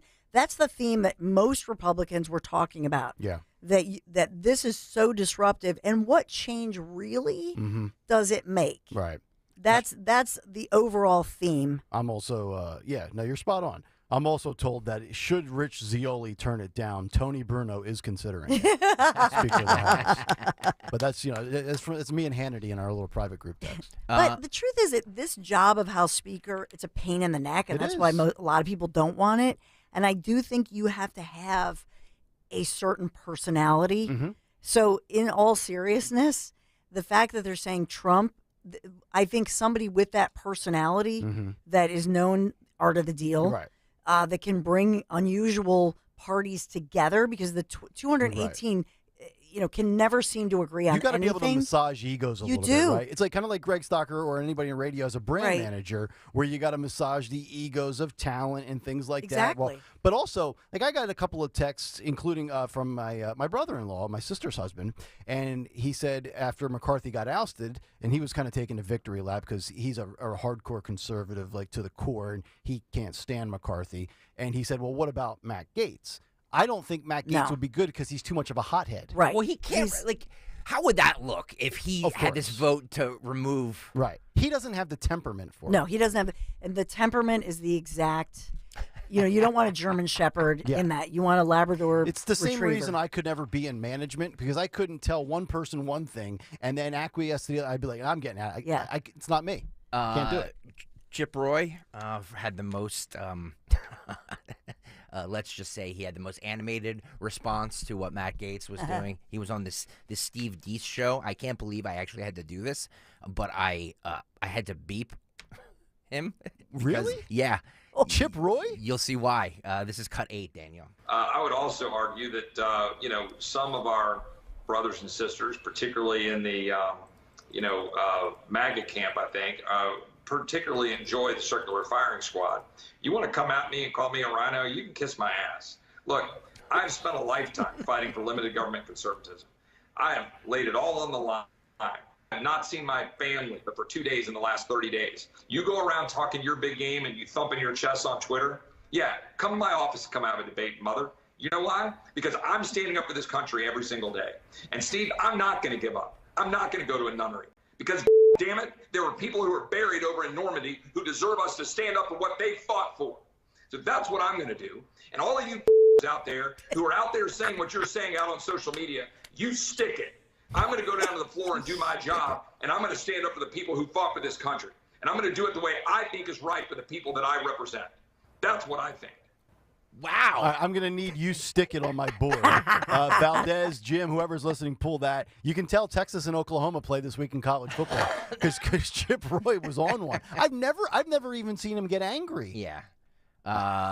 Look, I mean, he's a DeSantis guy. You know, he's come out and back. But see, that's DeSantis, the thing that's always, and I've said this on the air before. That's the thing that's always bothered me is, we can sit here and he's a rhino or he's this or that, but like just because he was or is pro DeSantis or not Trump doesn't make it like if his track record shows you his history of where he is fiscally and like just because you can be a true conservative and not be all over Trump. I've made that case many times. That's the stuff that drives me insane is the infighting. And I love the fact that he did bring up the social media stuff. Because what did I say 2-3 months ago? We're all on Twitter. Oh, I'm DeSantis. I'm Trump. And we're fighting with the Well, look what he did during COVID. Oh, no, you shut that. I'm like, it's not. It's fun. It gets interactions and it gets likes. Yep. And it gets you beaten by the Democrats. Representative Thomas Massey, who I don't think anybody would argue is not one of the most conservative members, said this. He says this chamber has been run better, This chamber has never been run better, more conservatively, and more transparently than under Mr. McCarthy. Cut 4. Mr. Speaker, as the only still serving co-author and co-sponsor of the motion to vacate Speaker Boehner, I can tell you this motion to vacate is a terrible idea. As the only member who's serving here who took every chance to vote against Speaker Boehner and to vote against Speaker Ryan, I can tell you that this chamber has been run better, more conservatively, and more transparently under Mr. McCarthy than any other speaker that I have served under. Wow. Whoa. Okay. He says if Kevin fails today before the vote, he said, we're going to get the Schumer-McConnell special, and it's going to be an omnibus, and it's not going to be pretty. He said that, and Reason.com had written about that. Mm-hmm. But he's pretty conservative. Yeah. But his first choice for speaker is Jim Jordan. But I agree with you. The temperament issue is critical here. But Jim Jordan is liked by everybody, it seems. And so it is like prom king. They do need somebody who can just bring all of them together. But do we think Jordan? quickly. I mean, Jim Jordan can be a bit of a hothead. He can. He's got some bombasticness to him. Is that a reason why to go with a guy 15 years younger out of Florida in Byron Donalds? Byron Donalds, I mean, he's passionate, but I've never seen him really go off the handle. Jim Jordan's had some moments where he's like a high school wrestling coach. Yeah, but you kind of need that. Yeah. You need somebody who's an elf. That's the interesting. Like, I'll go back to the alpha male theory of Donald J. Trump. That's a good point. Dawn. People criticize Trump for example, think about peace and prosperity, unprecedented under Trump. Part of that is he's an alpha male. Mm-hmm. But when he went over to Putin, what did he do? He talked about, he's a brilliant guy. Yeah. He went over to Kim He can Jong-un, stroke Rocket egos. Man, and said, yeah, he's a good guy. We had a friend. So he can stroke the ego. And people say, how could he call Putin, who's a killer? Because he got him to stand down by just giving him some recognition and stroking his ego. And that's it. That's With kind of the Jekyll and Hyde, or also the beauty of Trump is he could go from saying Kim Jong-un is a good person to putting up a picture of Allison Greenfield, a law clerk for Judge Engerhart, and saying he's Schumer's girlfriend. And so McCarthy, when you see him, I think he's a little bit too much of somebody who's a pussyfooter, let's say, who is not an alpha male. And I think they see his weaknesses. I think you need somebody who has the yin and the yang. Yes. But I can tell you this, that omnibus bill under somebody else, I mean, first of all, it never should have been passed, but that's why we're here today. And we knew this was coming, but under a different speaker, I don't think it would have been passed. And that's why I think the majority of conservatives ultimately say, I agree with the spirit of what's happening, because we don't like that they did the omnibus. We don't like that. I mean, President Biden and his administration are causing each and every one of us pain. Yep. Pain. Seriously. No, I know. Right? I mean, it's at least $7,500 tax on everybody right now with this inflation, this economy. It's horrifying. But the problem here is now they're in disarray, and they got to get it together. And Trump knows that people are talking about him as speaker because he just posted on Truth a picture of Biden giving a speech. Oh, with Kamala sitting next to Trump. Can you put that? Can you put that up on the YouTube chat, Daniel? This is hilarious. And it looks like he's gagging and ready to throw up. Is this from? I believe this is Trump's Truth Social post. Oh, it's Truth Social. Okay. Yeah. That's hilarious. Kamala's back there confused. Before, while you're trying to get that up there, let's hear one more. Senator John Kennedy, our favorite senator, spoke about his House colleagues and said this. I don't have a lot of advice for my House colleagues other than this. Follow your heart, but take your brain with you. The American people expect us to govern. And in order to govern, you have to have leadership. And you've got to stick with that leadership to give that leadership a chance. I'd also advise all of my House colleagues to be sure and take their meds. I don't have much to say on this. I'm still flummoxed over the pornographic material in high school libraries. Oh, that's amazing. I love that guy. Daniel, do you have the Truth Social post? Oh, there it is. There it is. Good job. YouTube.com/@1210WPHT. YouTube.com/@1210WPHT. Is there any question that Hannity got his text from Donald Trump? Zero doubt. They want me to be speaker because zero doubt. He just tweeted this out, or Truth Social this out. Mm-hmm. YouTube.com/@1210. Joe's in mid-speech forgetting what he's about to say. It's hysterical. Kamala's thinking of word salads, and Trump looks like he's holding his stomach and he's gagging. He's the ultimate troll. It's amazing. It's amazing. I know. Oh, my God. That's very mean. Mean Truth post. Mean tweet. Can you imagine the State of the Union with him sitting? Oh, my goodness. Back there, he'd be like, I want to see this just for this. When do they do the State of the Union? That's January, right? Mm-hmm. Yeah. He wouldn't be able to golf as much, though, if he was the Speaker of the House. A little more time consuming. This would be amazing. It would be great for radio. That's all I care about. Just give me the content, damn it. Look at and the photo of Kamala Harris sitting next to him with that scowl on her face. Completely lost. Resting bee face. Yeah. Oh, wait, I can't say that, Dawn. Can you please say what I just said? What? Resting bee face. So I don't get Kamala's got RBF. So I don't get in trouble. Not to be accused with RFK. Arresting, bewitched face. I don't want to be called sexist. Resting broad face. Bewitched, bewitched. All right, that'll do it for the cut sheet, part 1. Tony Bruno is up on the other side, and I'm sure he's going to have thoughts on the Phillies from last night. Matt Gaetz, Kevin McCarthy, and also there's two big issues that we have to talk about where sports cross over into politics, law, and social issues. The Trevor Bauer story from the Dodgers with the rape case and how media malpractice was committed. We're going to get into that, and also a bipartisan effort to stop the NBA from selling Chinese-made apparel.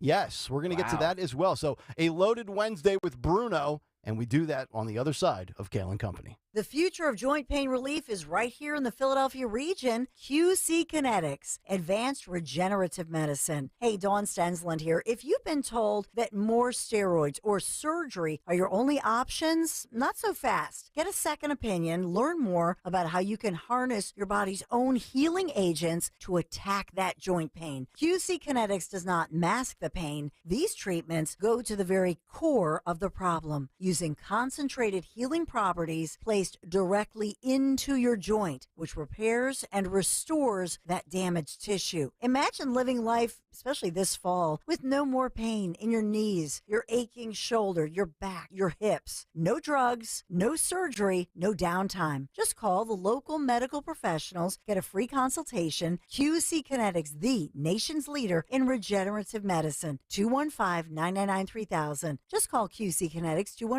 215-999-3000. Tell them Dawn sent you.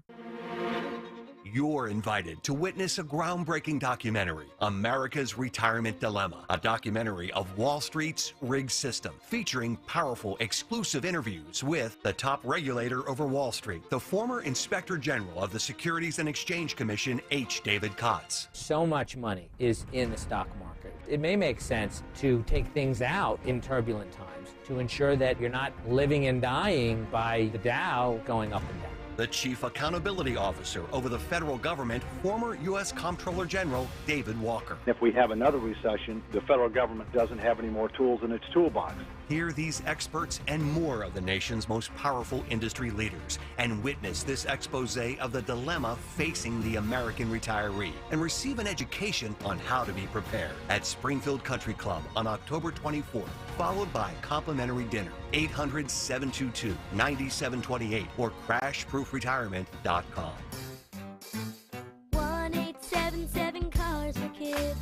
KARS Cars for Kids. 1-877 Cars for Kids. Donate your car today. Donate today at carsforkids.org. That's cars with a K. Your car can be picked up as soon as the next day. Receive a tax deduction and vacation voucher. 1-877 Cars for Kids. Donate your car today. Now accepting donations of land, homes, buildings, or any kind of real estate.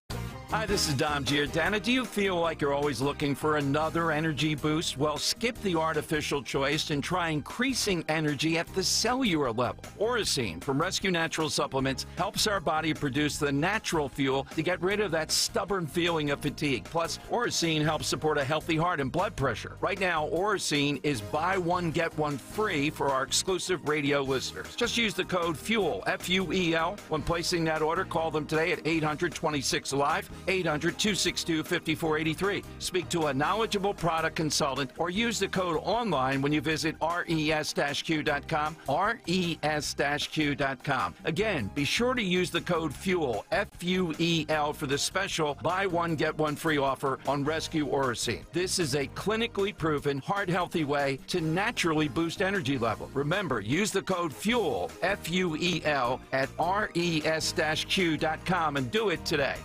Hey, Riverton, we know your favorite station is Talk Radio 1210 WPHT. Always live on the free Odyssey app.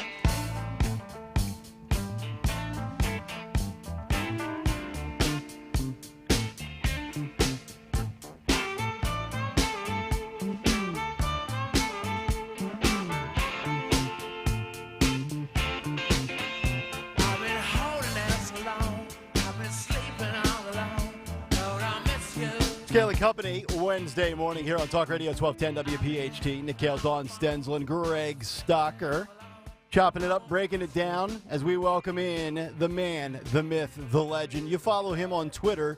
Well, they call it X now. He's at Tony Bruno Nation, and he's with us once again for his weekly appearance on Kayal Company. What's going on, Bruno? Good morning, and thank you for joining us today. I don't know about you. I tweeted this. Well, can we still say tweeted? I X'd this. No, X doesn't sound right here. Last night, everybody's watching the game, and I got to say this. You know, with all the trouble going on in Philadelphia, I said this last week. Isn't it great that the sports teams are the ones that are the positive image for Philadelphia in the last couple of weeks? Mm-hmm. I mean, the Eagles. But I'll say this, Nick, and I know you were up late, and I was up late watching. I couldn't go to sleep. I'm telling you right now, if the Eagles and Phillies keep doing this to me, I'm going to have a heart attack before Christmas. I mean, you know, the Eagles have games, you know, oh, they're going to win, and then they give it away, then they come back. And then the Phillies last night, who wasn't on the edge of their seats right when they got to the bullpen? And, you know, and Zach Wheeler, you talk about the vision of composure. I mean, right now, is there any better pitcher in baseball, seriously, when it comes to a guy who pitches? He doesn't throw. He's not, you know, he can get it up into the 90s. Yep. But to watch this guy work, you know, and the thrills last night. Did you see the numbers yesterday? The Tampa Bay Rays. Did you see what they drew last night for their first game? 4,000? No, the announced attendance was 19,704. Okay. And there weren't 19,000. That's the lowest. 19,704, by the way, is the lowest attendance for a postseason game since the 1919 World Series. Dude. And so people in Tampa, listen, I love Tampa, but those people don't care about the Rays. the Miami fans. And Miami, by the way, is a good team. You look at that lineup. I mean, they're a pretty damn good team, and so is Arizona. So you look at the teams in the postseason, and everybody who's in belongs there. That's the one good thing about the baseball postseason. And there's no more angst than watching a baseball game because it's pitch by pitch. And the crowd last night, I mean, it made the Phillies are so attractive now to Major League Baseball, is that Rob Manfred wants the Phillies in prime time. Their game's in prime time tonight. Yes, he does. And when he you does. look at the games, the matchups today for games 2, the Phillies tickets tonight, tickets as low as $235. Meanwhile, in Milwaukee, where the Brewers, lost last night to Arizona, you can get a ticket into that game for $18. Wow. You can get a ticket in Minnesota, who haven't won a game in 18 years, for $36, and in Tampa Bay, $25. I can assure you, if you offer them $3, they'll let you in Tampa to watch that game too. With Zach Eflin, the former Philly, pitching for your Tampa Bay Devil Rays. Exactly right. Devil Rays He had to but drop the Devils Devil Ray. should It was come back. offensive, Tony. It was offensive. He just make it the Rays, so nobody's in their feelings. No, I like Devil. The Devil has returned. Exactly. Well, let me ask you this. Speaking of the devil, who's the devil with everything that's playing out on Capitol Hill? Because there are some that are arguing, oh, McCarthy had to go. He's a swamp creature to a T. Others are being critical of Matt Gaetz and the way he's gone about it. People, you're no martyr, this, that, and the other thing. Look, if Zioli doesn't want the position, I say we nominate Bruno. Yeah. No, I don't want to. I'm not even the Speaker of my own house. Come on, man. Come on, man. And by the way, I too will second the nomination of Byron Donalds. Byron Donalds is my congressman here in Southwest Florida. I did not know that. Oh, yeah, he's my congressman. I love the guy, and I think he'd be perfect. Imagine the outrage if Byron Donalds becomes Speaker of the House, and then, of course, the party of, we don't like, blacks have to vote for Democrats. Yeah. And anybody who doesn't is an Uncle Tom. Yeah. Byron Donalds is a sharp guy. Yep. And I've had a chance to see him multiple times. And if he becomes Speaker of the House, I may have to take a job and offer my services to be some sort of a paid flack so I can make some extra money representing the great Byron Donalds from down here in the great Lee County of Florida in Southwest Florida. If Byron Donalds would get to be the House Speaker, Joy Reid's monologue would make her spontaneously combust. Jamel Hill would come out and say, what are they doing here? What's going on here? Rick Riley would not write another column, and I didn't even know Rick Riley was still alive, about how can the Republicans put a black man up there as Speaker of the House? Right. Yeah. Even Gavin Newsom would say, what are we doing with a black guy and the Republicans? Yep. The racism party, they put a black guy up there. He's not even black. He's not even a lesbian. He's not even a lesbian. By the way, I identify as lesbian at least 2 or 3 days. I'm not black, but I do identify as a lesbian, mostly on weekends. Good for you. Because you love a woman. Because you love a woman. Exactly. And he once sang, Man, I Feel Like a Woman. We got to find the Tony Bruno Shania Twain remix. That's still circulating on YouTube, yeah, that's I think. on YouTube. Man, I was saying, man, I feel like a woman 20 years ago. That's the one thing Big Tech didn't take down of yours. That's so 20 years ago. Tony Bruno is with us. But no, in all seriousness, when it comes to this whole battle with McCarthy and Gaetz and the Speaker, you tell me if I'm wrong here. I feel like 90, 95, 99% of Americans, we might have a preference or we dislike this guy more than the other guy. But at the end of the day, the biggest thing that we have to worry about here is Biden inflation, the economy, crime, the border.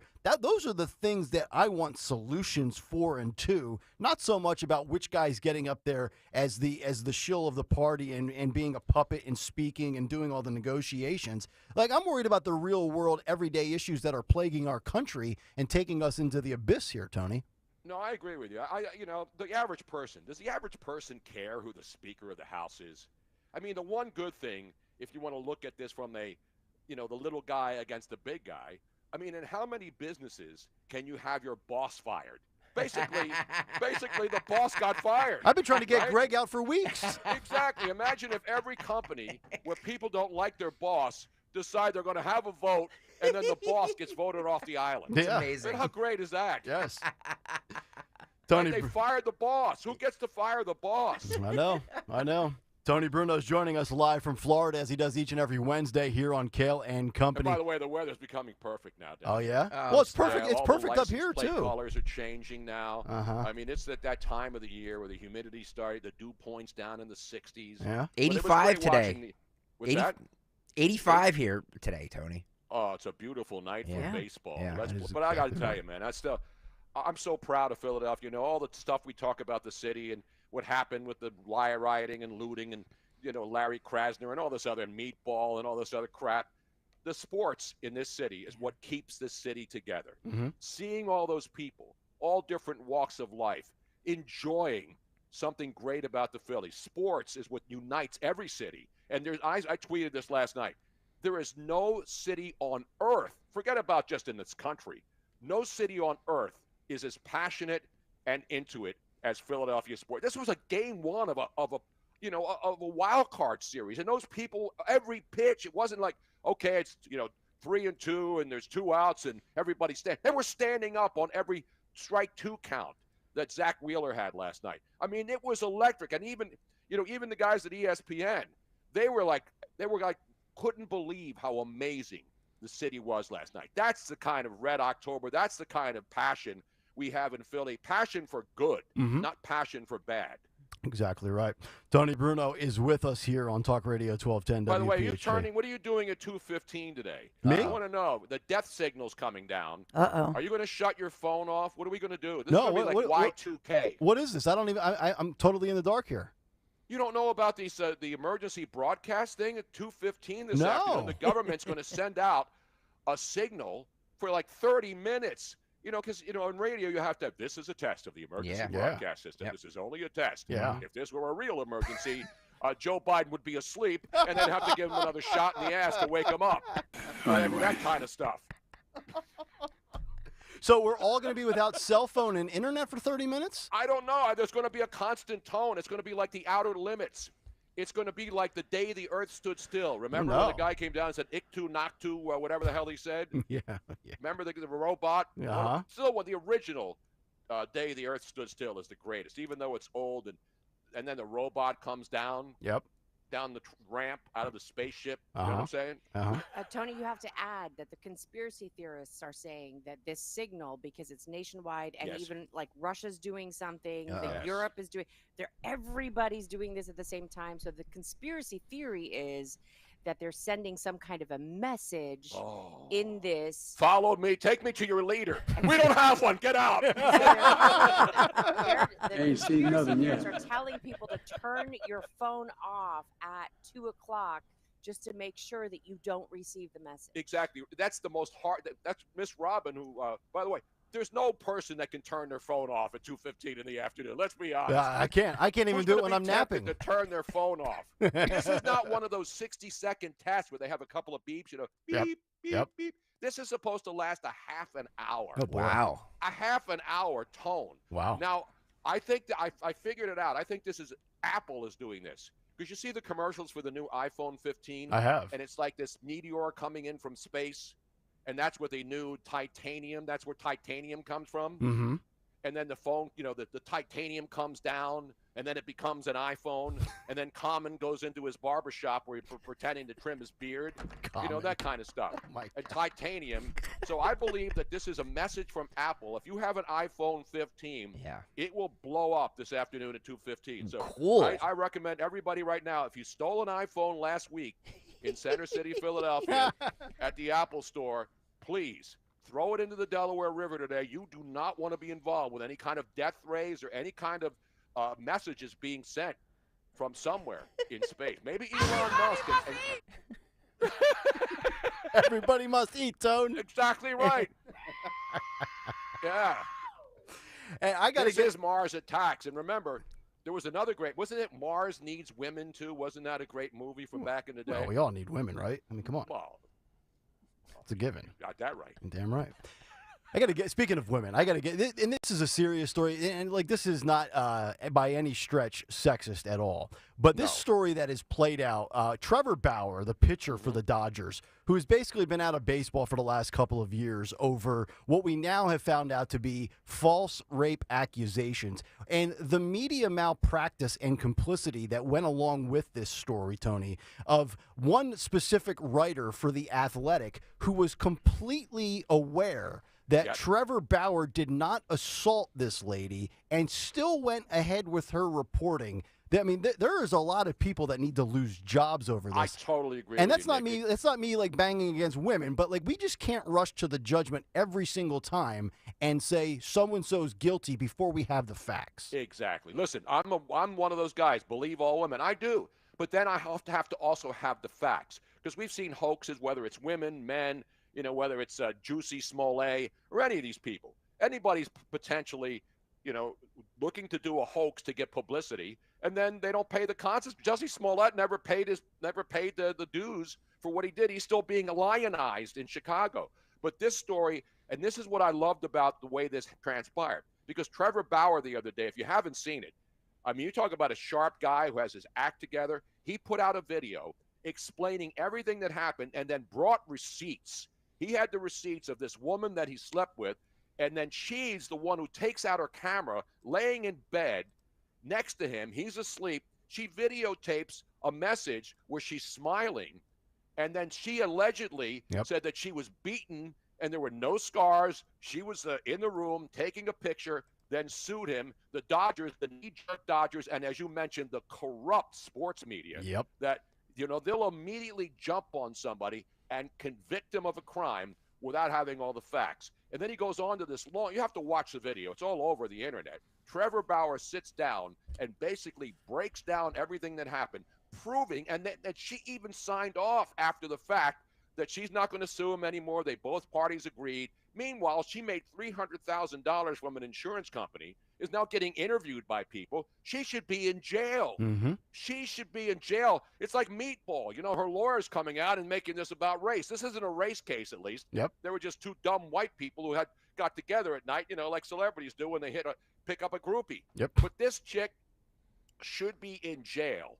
And any reporter who actually bought into this without investigating it, not allowing it to play out, should be fired from their jobs and never allowed to hold another job again. Well, that's exactly what the sports media does, Tony. They're left-wing activists. They immediately jump on that side of the equation before any facts are laid out, or even if there's reasonable doubt, they just assume that they're going to run with the narrative like the rest of their colleagues do, and then they look like buffoons when all the details actually come to light.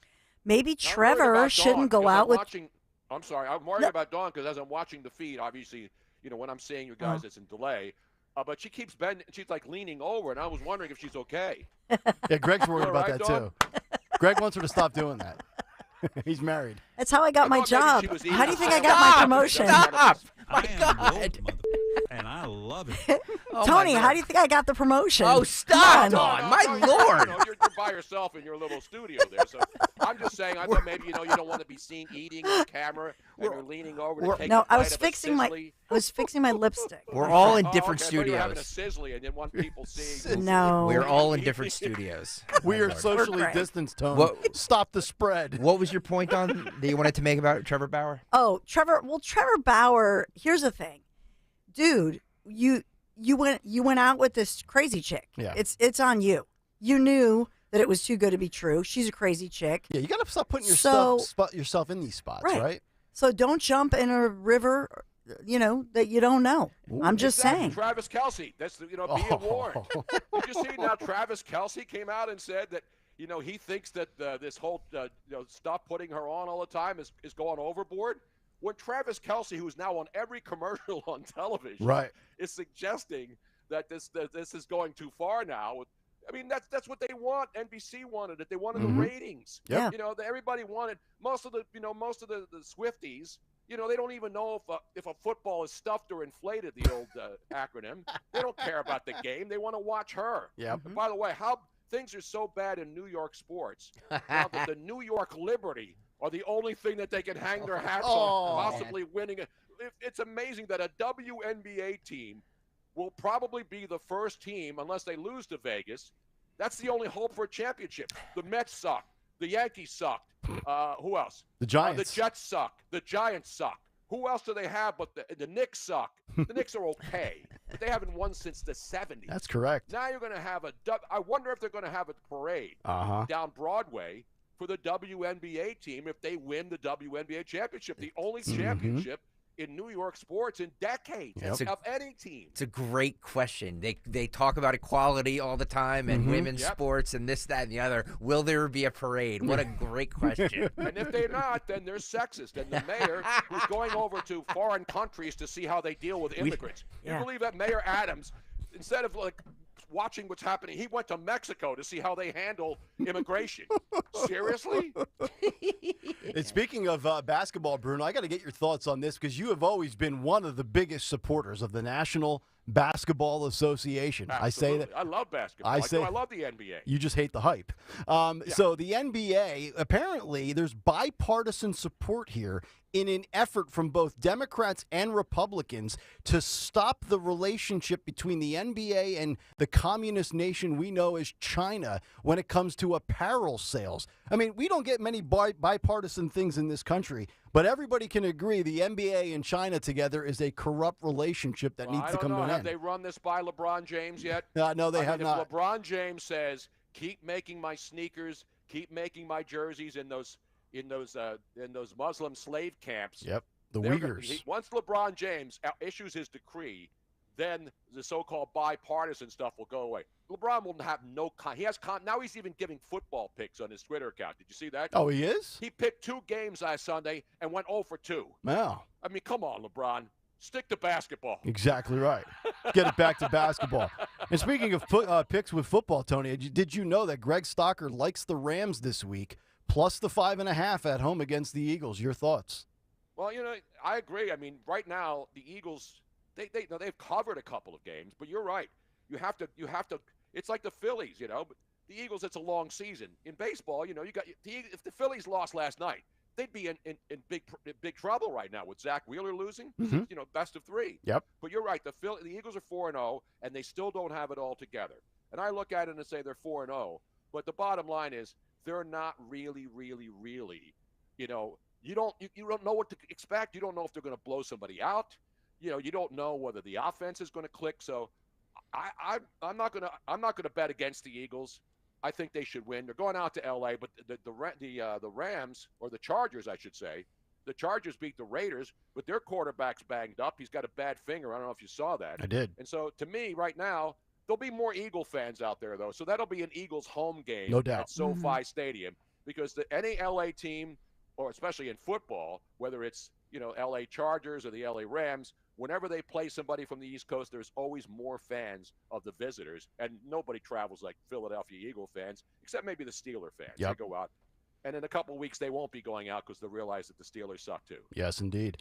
What does he think about our bet on the length of time it's going to take for the Phillies to?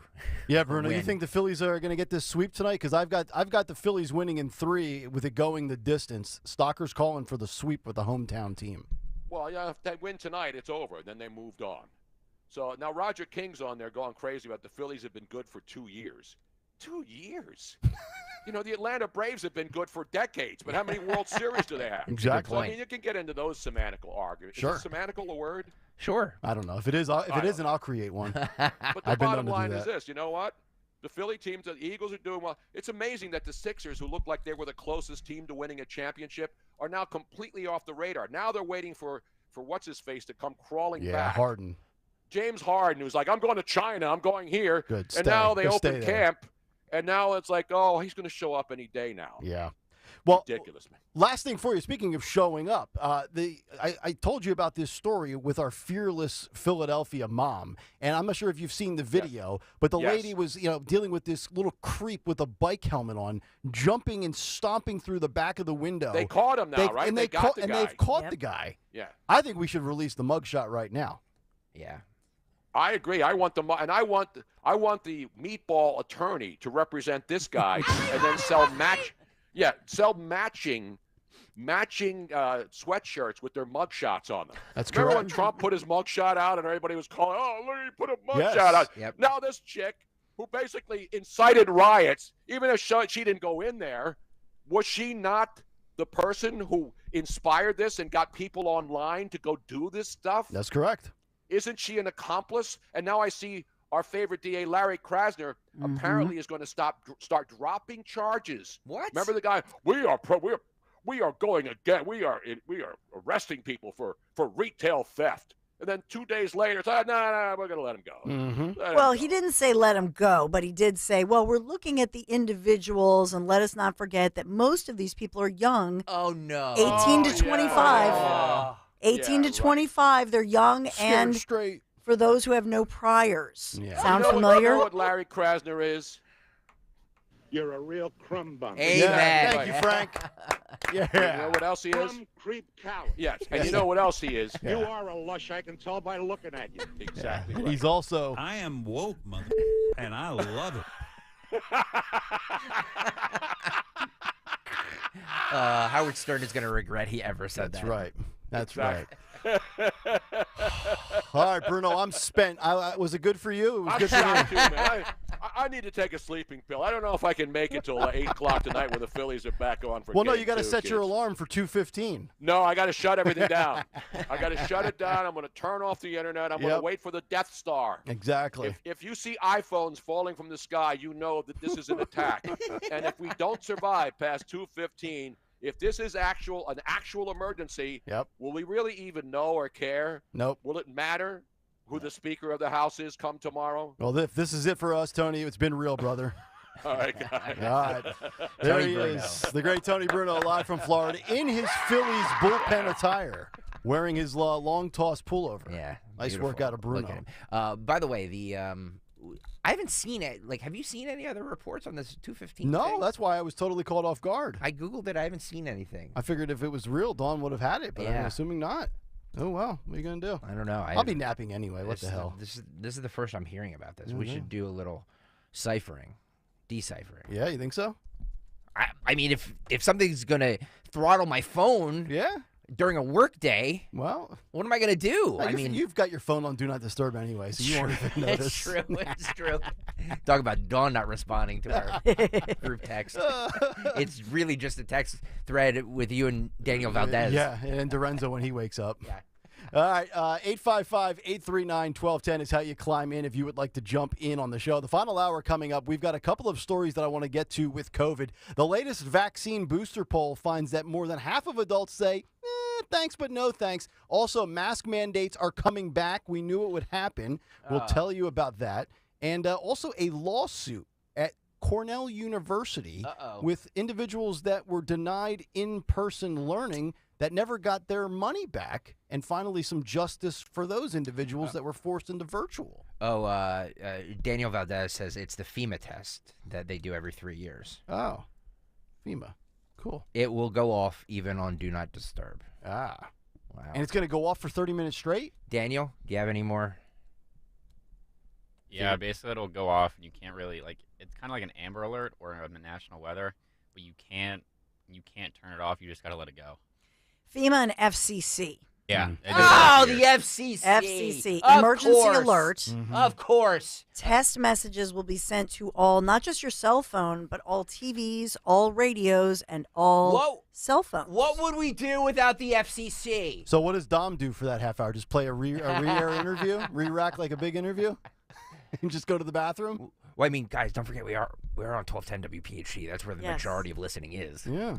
All right. So it's good that they're recognizing that the emergency alert system, nationwide test, EAS, wireless emergency alerts, WEA, that's why radio matters. That's exactly Remember the whole right. battle over that? Thank you, Dawn. Yeah. So they're just fortifying that by including TVs, That is correct. radios, cell phones. All right, we've got some COVID stories, but right now, Dawn's got a little story about QC Kinetics.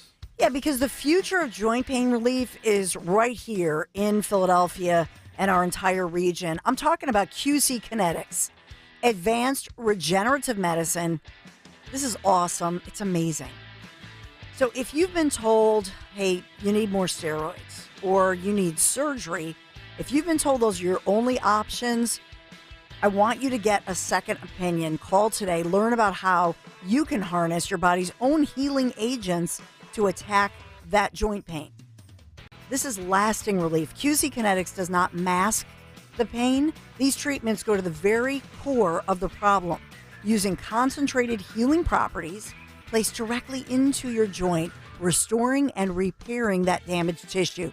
So now you get to live your life this fall. No more pain in your knees, your hips, your shoulder, your back. No drugs, no downtime, no surgery. Life is about moving. It's about motion. QC Kinetics is giving people their lives back, literally, with these all-natural treatments. Just call them, would you? The local medical professionals get a free consultation today. Call them before 2:15, before the alarms go off, okay? Call QC Kinetics, the nation's leader in regenerative medicine, 215-999-3000. QC Kinetics, 215-999-3000. QC Kinetics. Tell them Dawn sent you. My brother-in-law died suddenly, and now my sister and her kids have to sell their home. That's why I told my husband we could not put off getting life insurance any longer. An agent offered us a 10-year, $500,000 policy for nearly $40 a month. Then we called SelectQuote. SelectQuote found us identical coverage for only $18 a month, a savings of nearly $300 a year. Whether you need a $100,000 policy or a $10 million policy, SelectQuote could save you more than 50% on term life insurance. In a hurry? Don't worry. With SelectQuote, you can get up to $2 million in instant, affordable, same-day coverage with no medical exam. Call SelectQuote at 1-800-637-9116. That's 1-800-637-9116. Or go to SelectQuote.com. That's 1-800-637-9116. Full details on example policies at SelectQuote.com/commercials. Chronic pain, cancer, fatigue. Find out about the benefits of medical hydration therapy on Health Watch with Dr. Molly Fantasia every Sunday morning at 8 on Talk Radio 1210 WPHT. Hi, this is Dom Giordano. Water quality continues to be a topic. Ensure your family is drinking clean, pure water with the Kinetico water system from Martin Water Conditioning. The Kinetico system removes all the impurities from your water. What comes out of the tap is crystal clear, all natural, delicious water. Put the Martin Water Conditioning family's passion for water to work for you. Do what I did. Contact Martin Water Conditioning. Mention DOM 2023 to receive an exclusive offer. DOM 2023. Visit martinwater.com. martinwater.com. This is an important notice to consumers facing $10,000 or more in credit card debt, medical bills, or other unsecured debt. You may not be required to pay it all back because there are special programs now in effect that will significantly reduce the amount you will owe if you qualify. This is not bankruptcy or a debt consolidation loan. These programs, which the credit card companies like to keep secret, exist to aid American consumers struggling with overwhelming credit card debt by offering tremendous savings and real debt relief. Accredited Debt Relief has established a special hotline for you to call and learn what savings you qualify for. They've helped qualify consumers with over $1 billion in debt and are A+ rated with the Better Business Bureau. So don't wait. Get the relief you need during these hard economic times. For this free information, call the Accredited Debt Relief Hotline now. Call 800-873-7171. 800-873-7171. 800-873-7171. I'm Mark Luca, president of Aqua Pennsylvania, here to help you avoid costly clogs. Remember to toss all wipes in the trash, not in the toilet. This includes those marked flushable, as well as tissues, napkins, or paper towels. Flushing anything other than toilet paper can cause backups in your household plumbing and larger blockages in our system. Save the pipes, don't flush the wipes. Aqua, an essential utilities company providing clean, safe, reliable water when you need it. Learn more at aquawater.com. That's aquawater.com. This Merrill Reese update is brought to you by PNC Bank. Make today the day. You've got to love Jake Elliott. I call him Jake the Giant Killer, but he put the Commanders out of their misery Sunday. He's torched the Giants often over the years, but actually, he's an equal opportunity heartbreaker. This all-around athlete loved when he had the ball on his racket at match point. With 2 outs in the ninth, the little shortstop wanted the ball hit to him. While we sweat out those game-deciding kicks, these are the moments that Jake lives for. With the Eagles, this is Merrill Reese. PNC's business banking team is built entirely around the way you like to do business. Need innovative mobile tools that let you manage your cash flow, monitor your payments, and more around the clock? You've got it. Need a team of business bankers who are ready to sit down and help you develop personalized strategies? You've got it.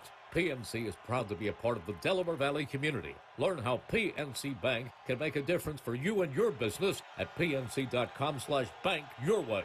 PNC Bank, National Association, member FDIC. Calling on Blackwood to follow 1210 WPHT on the free Odyssey app. Download it now.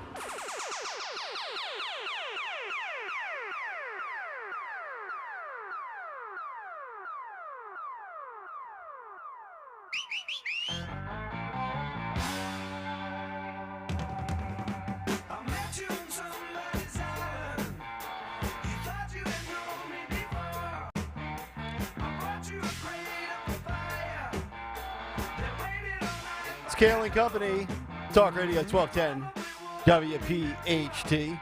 Never loot again, stay out of trouble, never go to jail. Never go to jail, stay out of trouble. No looting, you'll be just fine. Listen to us if you feel the urge to loot, which most people that listen to this show do not. Right here on Talk Radio 1210 WPHT. And we do have some breaking news here as the Fox News on in the studio. Let me just bring It's Dawn. your guy. Yeah, go ahead, Dawn. So all morning, you've been talking about Byron Donalds and There he who is. you would like, Nikhil, to see as the next Speaker of the House. And he represents Tony Bruno's district, Yeah, which we learned is, today. Which is, the South Florida, Fort Myers, Yeah. Cape Coral area, Yep. right? I used think to live that's there. that's what Lee the County. 19th congressional district, I believe. I believe so. Yeah. So he's also with the House Oversight Committee. So, speaking out this morning. And I know people were playing Matt Gaetz had been speaking out last night a whole lot. Mm-hmm. So, I think today the question is, okay, what's the plan? Right. Right. Right? What's the plan? And how long are we going to go without a speaker for? Because they have 45 days. Let's not forget that they just, they basically put a plug in last weekend, if you will. Yeah. But they still have to figure out the budget. They still have a lot to get done. And how can they possibly get all of this done with all of this drama? Yep. And then on top of it, you have the politics and you have the Democrats now who've been complicit with the Gates 8, right? And so now what's the game plan to get things done? And will this cost them? Because they were already in danger of losing the House. Right. I think the Republicans, if you look at the next elections, the Republicans are teed up to take the Senate. Mm-hmm. Because of who's not up for election, who is. Not many of the Republicans are actually up this time around. So I think that we will see, Republicans take over the Senate, but will they keep the House after this whole disaster? Yep. 8 Republicans side with the Right. Democrats to upend the House. You said you've coined it the Gates 8. The front page of the New York Post today has a picture of Kevin McCarthy with the banner saying the Gates of Hell, GAETZ. Oh, good one. Yeah. Gates of that's a really whoever comes up with those They're the should win best. an award. They're amazing. Nobody does it better than the New York Post. But in this business, I'm sorry, Greg. No, good. Nobody's nastier as far as vendettas. Mm-hmm. They're not people who shake anything off. So if they have any goods on Matt Gaetz, they will take him down now. Mhm. It's going to get really ugly. Yep. And I think we're going to see that. Also, there's something swirling on mostly Truth Social and other sites that Eric Snowden, remember last spring, I think it was? Edward Snowden. Or excuse me, what did I say? Eric. I'm sorry. Edward Snowden is saying that there's word that there's more of Biden information that he had in those documents. Oh, okay. Remember that last Yeah. spring when he had come out and it was a little awkward for the Biden administration Mm-hmm. because remember he had all those documents. Yep. And so now there's word that perhaps he has something on allegedly Mm-hmm. on Joe Biden Okay. and Hunter Biden and all of these documents. Very I interesting. have no idea. I'm just seeing a lot of people that has gone viral. So Yep. I don't know if he's releasing new documents. He obviously lives in Russia. Mhm. He would be arrested if he came back home. So I have no idea if that's true or not, but it's making the rounds. My on guess social is it'll media. drop somewhere between 10 a.m. and Yeah, if it does. 4:30 p.m. So if it does, I'm sure Dawn, Dom, and Rich will be all over it. 855-839-1210 to jump in. So a couple of stories here. Dawn's Big Three in about 5 minutes. Our morning mystery movie clip at 9:20. We've also got part 2 of the cut sheet coming up about 9:35, 9:40 this morning. So COVID, a latest vaccine poll finds that more than half of adults are likely to say no thanks to the latest vaccine booster. This is on FoxNews.com. Amongst U.S. adults, 52% say they will probably or definitely not get the new COVID-19 vaccine. That according to the latest from KFF, the Kaiser Family Foundation, which is a COVID-19 vaccine monitor poll.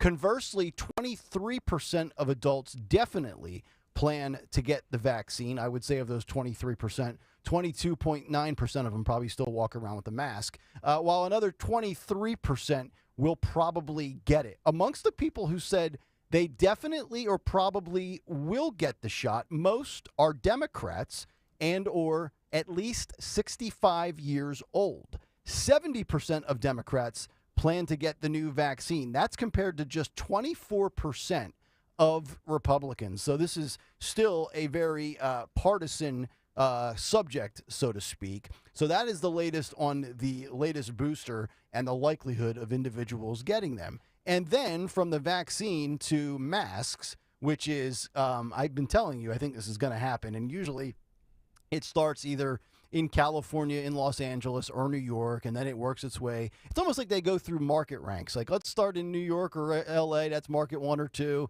and then it'll work its way to Chicago, and then Philly will jump on board at market 7 or 8 or whatever market we are. But mask mandates are coming back in California. This is the latest coming out just a few days ago. Mask mandates making their triumphant return in parts of the state, at least in specific settings. Just a few days ago, the health office of Sonoma County in Northern California issued an order forcing their healthcare workers to wear masks in areas where they will be treating patients. Kaiser hospitals in the state have also reinstated mask mandates several weeks ago for others, although they did limit their order to employees after receiving significant backlash. So even people in California, all those bird brains on the West Coast are giving pushback saying, really, mask mandates again, even in healthcare settings? Are you kidding me? California going back to it. The worst aspect of the Sonoma County order, which, by the way, I think Bruno actually used to live in Sonoma County when he was up in Northern California for a while. The latest saying the worst aspect of the Sonoma County order, and that's a high bar to clear, is that there's literally no substantial increase of COVID transmission or concerning surges or a surge of hospitalizations or deaths in Sonoma County to justify this decision. A lady by the name of Dr. Karen Smith is forcing healthcare workers in Sonoma to mask up. And wait till you hear this. From November 2023, so in this specific healthcare facility, they haven't even reinstated it yet. They're going to put it in effect next month. And you will be required to wear a mask from November 2023 until April of 2024. November, December, January, February, March. That's a 6-month mask mandate for these individuals working in that facility. But this is a medical facility. Yes, correct. But there's no statistical data that is saying we're seeing an uptick, or there's a surge, or hospitalizations are on the rise, or death. There's no data out there at all. And they are going back to, which I just get to the point now, like, are we just going to have these randomized mandates that pop up just because, in theory, it's cold and flu season? What are they calling it? The triple-demic cold flu, COVID, RSV, ABC, XYZ. So basically, from Halloween until you get to the weather breaking in the spring in April, we're just going to reinstate these things, which I actually think, and I'll reiterate it again if you've missed any of the shows in the last 6 to 8 weeks. I still, I'm on record, I believe somewhere between Halloween and coming back from Thanksgiving break, first week of December, it would not shock me in the least if we have any of these popping back up in this area Forget healthcare settings for a moment, but in schools. They're definitely, like, once we come back from Christmas break, they're definitely going to be reinstated in at least Philadelphia public schools, right? You're going to have one of these school district employees, these superintendents, the Tony Watlingtons or whoever it might be, that pop up and say, 5-day precautionary measure, 7-day, 10-day. It'll be somewhere between 5 and 10 days. I'd be willing to bet 1 to 2 school weeks post-Thanksgiving break in fear of people traveling and carrying the virus, not knowing it, transmitting it. And then, of course, you'll have the same typical teacher union power play stuff. So that's the second one. And then lastly, this is vindication.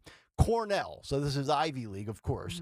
Cornell University has agreed to pay $3 million to settle a class action lawsuit filed in 2020, filed by students after the Ivy League school shut down in-person learning during the height of the pandemic.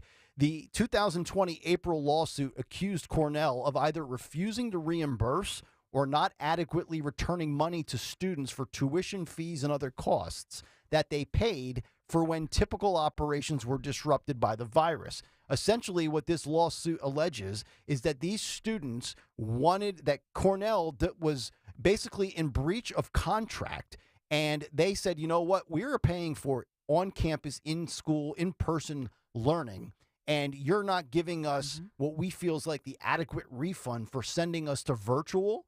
I don't know if they went back to a dorm or went back home or whatever. And Cornell basically scoffed at that. And now the class action suit said, no, you did not deliver what they were charging for. Why don't we have a class action lawsuit in Philadelphia for all the public school children? Tax dollars, right? Tax dollars. As a Philadelphia taxpayer, yeah. I personally, I'd love the money back, but why not just give it to the kids? Why not just have a class action lawsuit by the children, and then they'd have to create accounts in the name, like a 529 for all the kids. Love it. And it's a school choice voucher thing, but they should have a class action suit. Every child in the city of Philadelphia was, you didn't have a school to go to. Even when they said they'd have the Zoom learning, right? Half the kids didn't even have the Wi-Fi or the tablet. It was, the rollout was a disaster. And then they kept going back and forth. I would love that. I would love, and I'm not a litigious person, but I think that is a way to wake up these individuals and say you're violating a basic right and a basic belief, a core belief in our country. Yep. Hit them where it hurts. Right? To have Their education. wallet. These kids deserve it. Exactly right. All right, 9:16 on a Wednesday morning. Our morning mystery movie clip coming up in about 5 minutes. But right now, it's time for Dawn Stenzelin's Big 3 at 9. It's the Big 3 at 9 on Kayal and Company. Big 3 at 9, a developing story this morning with word that Donald J. Trump's prosecutors are looking into whether or not he actually took advice from Rudy Giuliani, iconic New York mayor, former mayor, but also his attorney. Was Rudy liquored up or intoxicated on election night? As many aides have said, the former mayor's drinking has become a big concern. So there were rumors and rumblings about this. None of us talked about it on the air, but now the New York Times has a big story today talking about the fact and interviewing friends who say Giuliani's drinking is a real thing. It's a real problem. And that, in fact, reportedly, according to the New York Times, special counsel Jack Smith is legitimately looking into whether or not Trump took advice from an attorney giving him legal advice, but somebody who was under the influence of alcohol. So, and does this get Trump off the hook?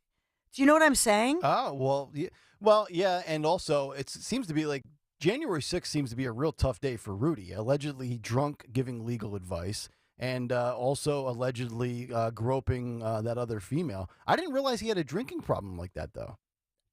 I've heard that for years. Okay. I mean, I've met him multiple times. Yeah. Charming, lovely.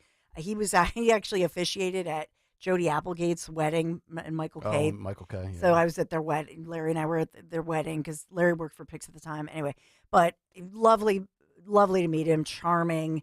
And I don't have any firsthand experience of that. A distinguished gentleman from my personal meetings with him, but I have heard that before. And and the New York Times is saying this was on election night, not January 6th.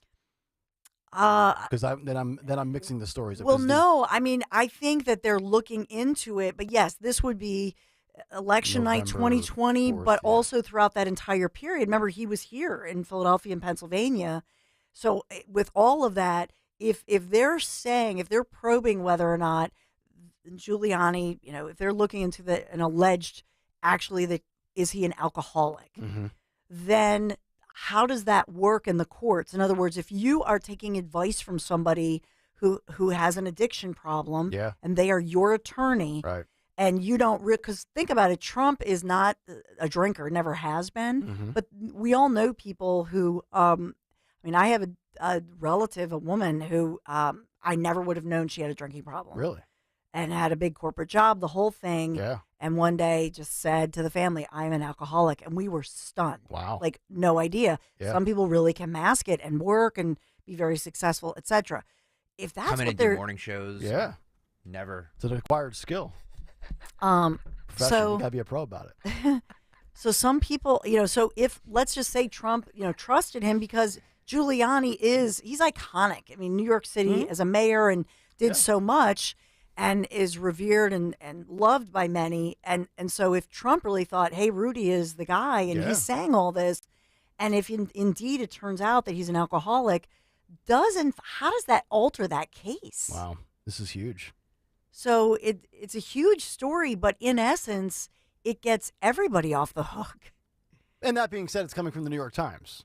Well, I mean, I will be very interesting to follow that one and see where that one goes. Agreed. There were other people at the time when he was here in court that I knew who said, boy, Rudy's quote unquote losing it, meaning maybe he was having some dementia issues. Maybe that's not the case. Maybe it's the other thing. Yeah, I was thinking he was, just kind of, getting to the bite, not at Joe Biden's level, but going down that path. That's what some people had thought. Yeah. Maybe it's not that at all. Number two, this is a big update because we've talked a lot about, of course, the prisoner escapes, Chester County, all of those town hall meetings that took place over the last month. So now that there is word out of Chester County that they are considering completely walling off that outdoor area of the Chester County prison. And this is being applauded by the community, as we well know, because a lot of people were coming out saying they thought it was this minimum security, with not violent criminals being housed or rapists or killers. Now they've found out that, in fact, very violent individuals and murderers are being held right in their own backyard, so to speak. Yeah. And so now there are some who say, the residents who say that this is justified and they need this. There are others who say this proposed plan would cost a fortune to cap this prison, the yard, and so on. So now that battle is going on because they're, of course, under the leadership of Democrats there in Chester County, their taxes have gone way up. Yep. And so this now will be a huge debate that we're following. Number three, I did have that FEMA warning. It's actually today, your phone, your TV, your radio, everything, and there's really no way to avoid it. It's 2:20 p.m. today. So it's a national testing system, the FEMA, the FCC, the Federal Communications Commission. So you're going to be ringing off the hook, and I don't know how you turn it off. So you can't silence it? I guess you can physically turn the physical button, on the side of your phone. You could just turn that off. Okay. But I'll do that, and we'll see if it works. But just a heads up. So I've got a dental appointment at 2:00. I'm just going to leave my phone in my truck then. No, I think it's going to go off in the dentist office. They're going to have The View on in the right. They always have ABC on. Yeah, yeah, they really do. They Ever do. notice that? Because this is a 6 ABC town. That's yeah, why. it is. It is. Jimbo. Jimbo. It's not them. It's not those ladies. But anyway, it's an emergency testing, EAS, WEA, etc. So they do this every so many years. Anthony Dorenzo has a way to silence it. Anthony, Oh. You can put your phone on airplane mode or just like Dawn said, either turn it off fully, but both ways should avoid hearing the alert sound. Okay, this is the only time I approve silencing. Well, you'll hear it either way, Nick, in there, because it's probably like Dawn said, all the phones, TVs, whatever, they'll all be going off. Why are you so distorted? And listen to his voice. Turn your mic down. How much fun did you have last night at the Yeah, really. game? You were there. Yeah, I was screaming a little bit. Dan, He's such a fan. He's got the same energy he has when he's not there. Dan and Anthony will be down at the ballpark this afternoon doing call-ins to Rich's show, as well as the top of the hour starting at 7 o'clock and 7:30. I think you guys did 8 o'clock last night, too. You guys did a great job. Yeah, awesome job. And Penny. working, 15, 16-hour days. Yeah. I said I or didn't want more. to do it because I have to get up at the crack of dawn. Anthony also has to get up at the Yes. crack of dawn. So thank you very much. Lorenzo my texted crack. me. He texted me yesterday about taking a nap. He said I pulled a page out of your playbook. Wow. Yeah. Unprecedented. If I'm going to do that.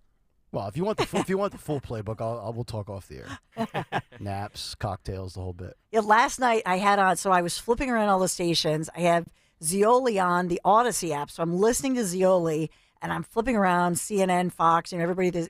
There was so much breaking, and kudos to Anthony, to Dan, Rich had a great show. As you're cutting the grass. I was not. I should have been. John's got like a little palm-sized TV that she watches while she mows the lawn. But I listened to Zioli, and then he's like, and Matt, our Harvard grad, our Matt, not Gates, but Matt DeSantis, I was surprised because he's like, where's Nancy? And Matt DeSantis, I think he had his heart with the Phillies too. Yeah. So I'm like texting him and I'm tweeting, no, Nancy's, Pelosi, she's in California. She's at Diane's funeral. She had a few thoughts. Please don't bother me with such frivolity, okay? Okay. But how about the fact that we've learned that Kevin and Nancy had a deal that they would not vote each other out? Yeah. There's one guy I follow on Twitter that says that McCarthy was essentially in Pelosi's back pocket his entire career. Wow. So you can tell he does not like Kevin McCarthy. I love all this inside baseball stuff, but I have to admit, I hope nothing happens this afternoon because I'm going to take Buddy Boy for a walk. There you go. We're all so tired today. As soon as you get ready to take Buddy for a walk, you'll literally have him on the leash, and then the news will come out that Byron Donalds is the Speaker of the House, and then you'll be texting us. Right? We're all so tired. We have like bags. Yep. I think that was it for the big. I did 3. Yeah, that's good. Even if it was 2, we'll just call it the big 2. I think it was 3. That's all right. I had FEMA, I had Trump, and I had Chester County. You have a sponsor? Did I have a Reed? sponsor? No. Okay, good. All right, good. All right, 9:25. Let's get to our morning mystery movie clip. And now, the morning mystery movie clip on Kayal and Company. Talk Radio 1210 WPHT. Hey, Murray. Thanks so much for Hey, Murray. Thank you so much for having me on the show. It's been a lifelong dream of mine. I'm nervous right now. I am. Hey, Murray. I've been on...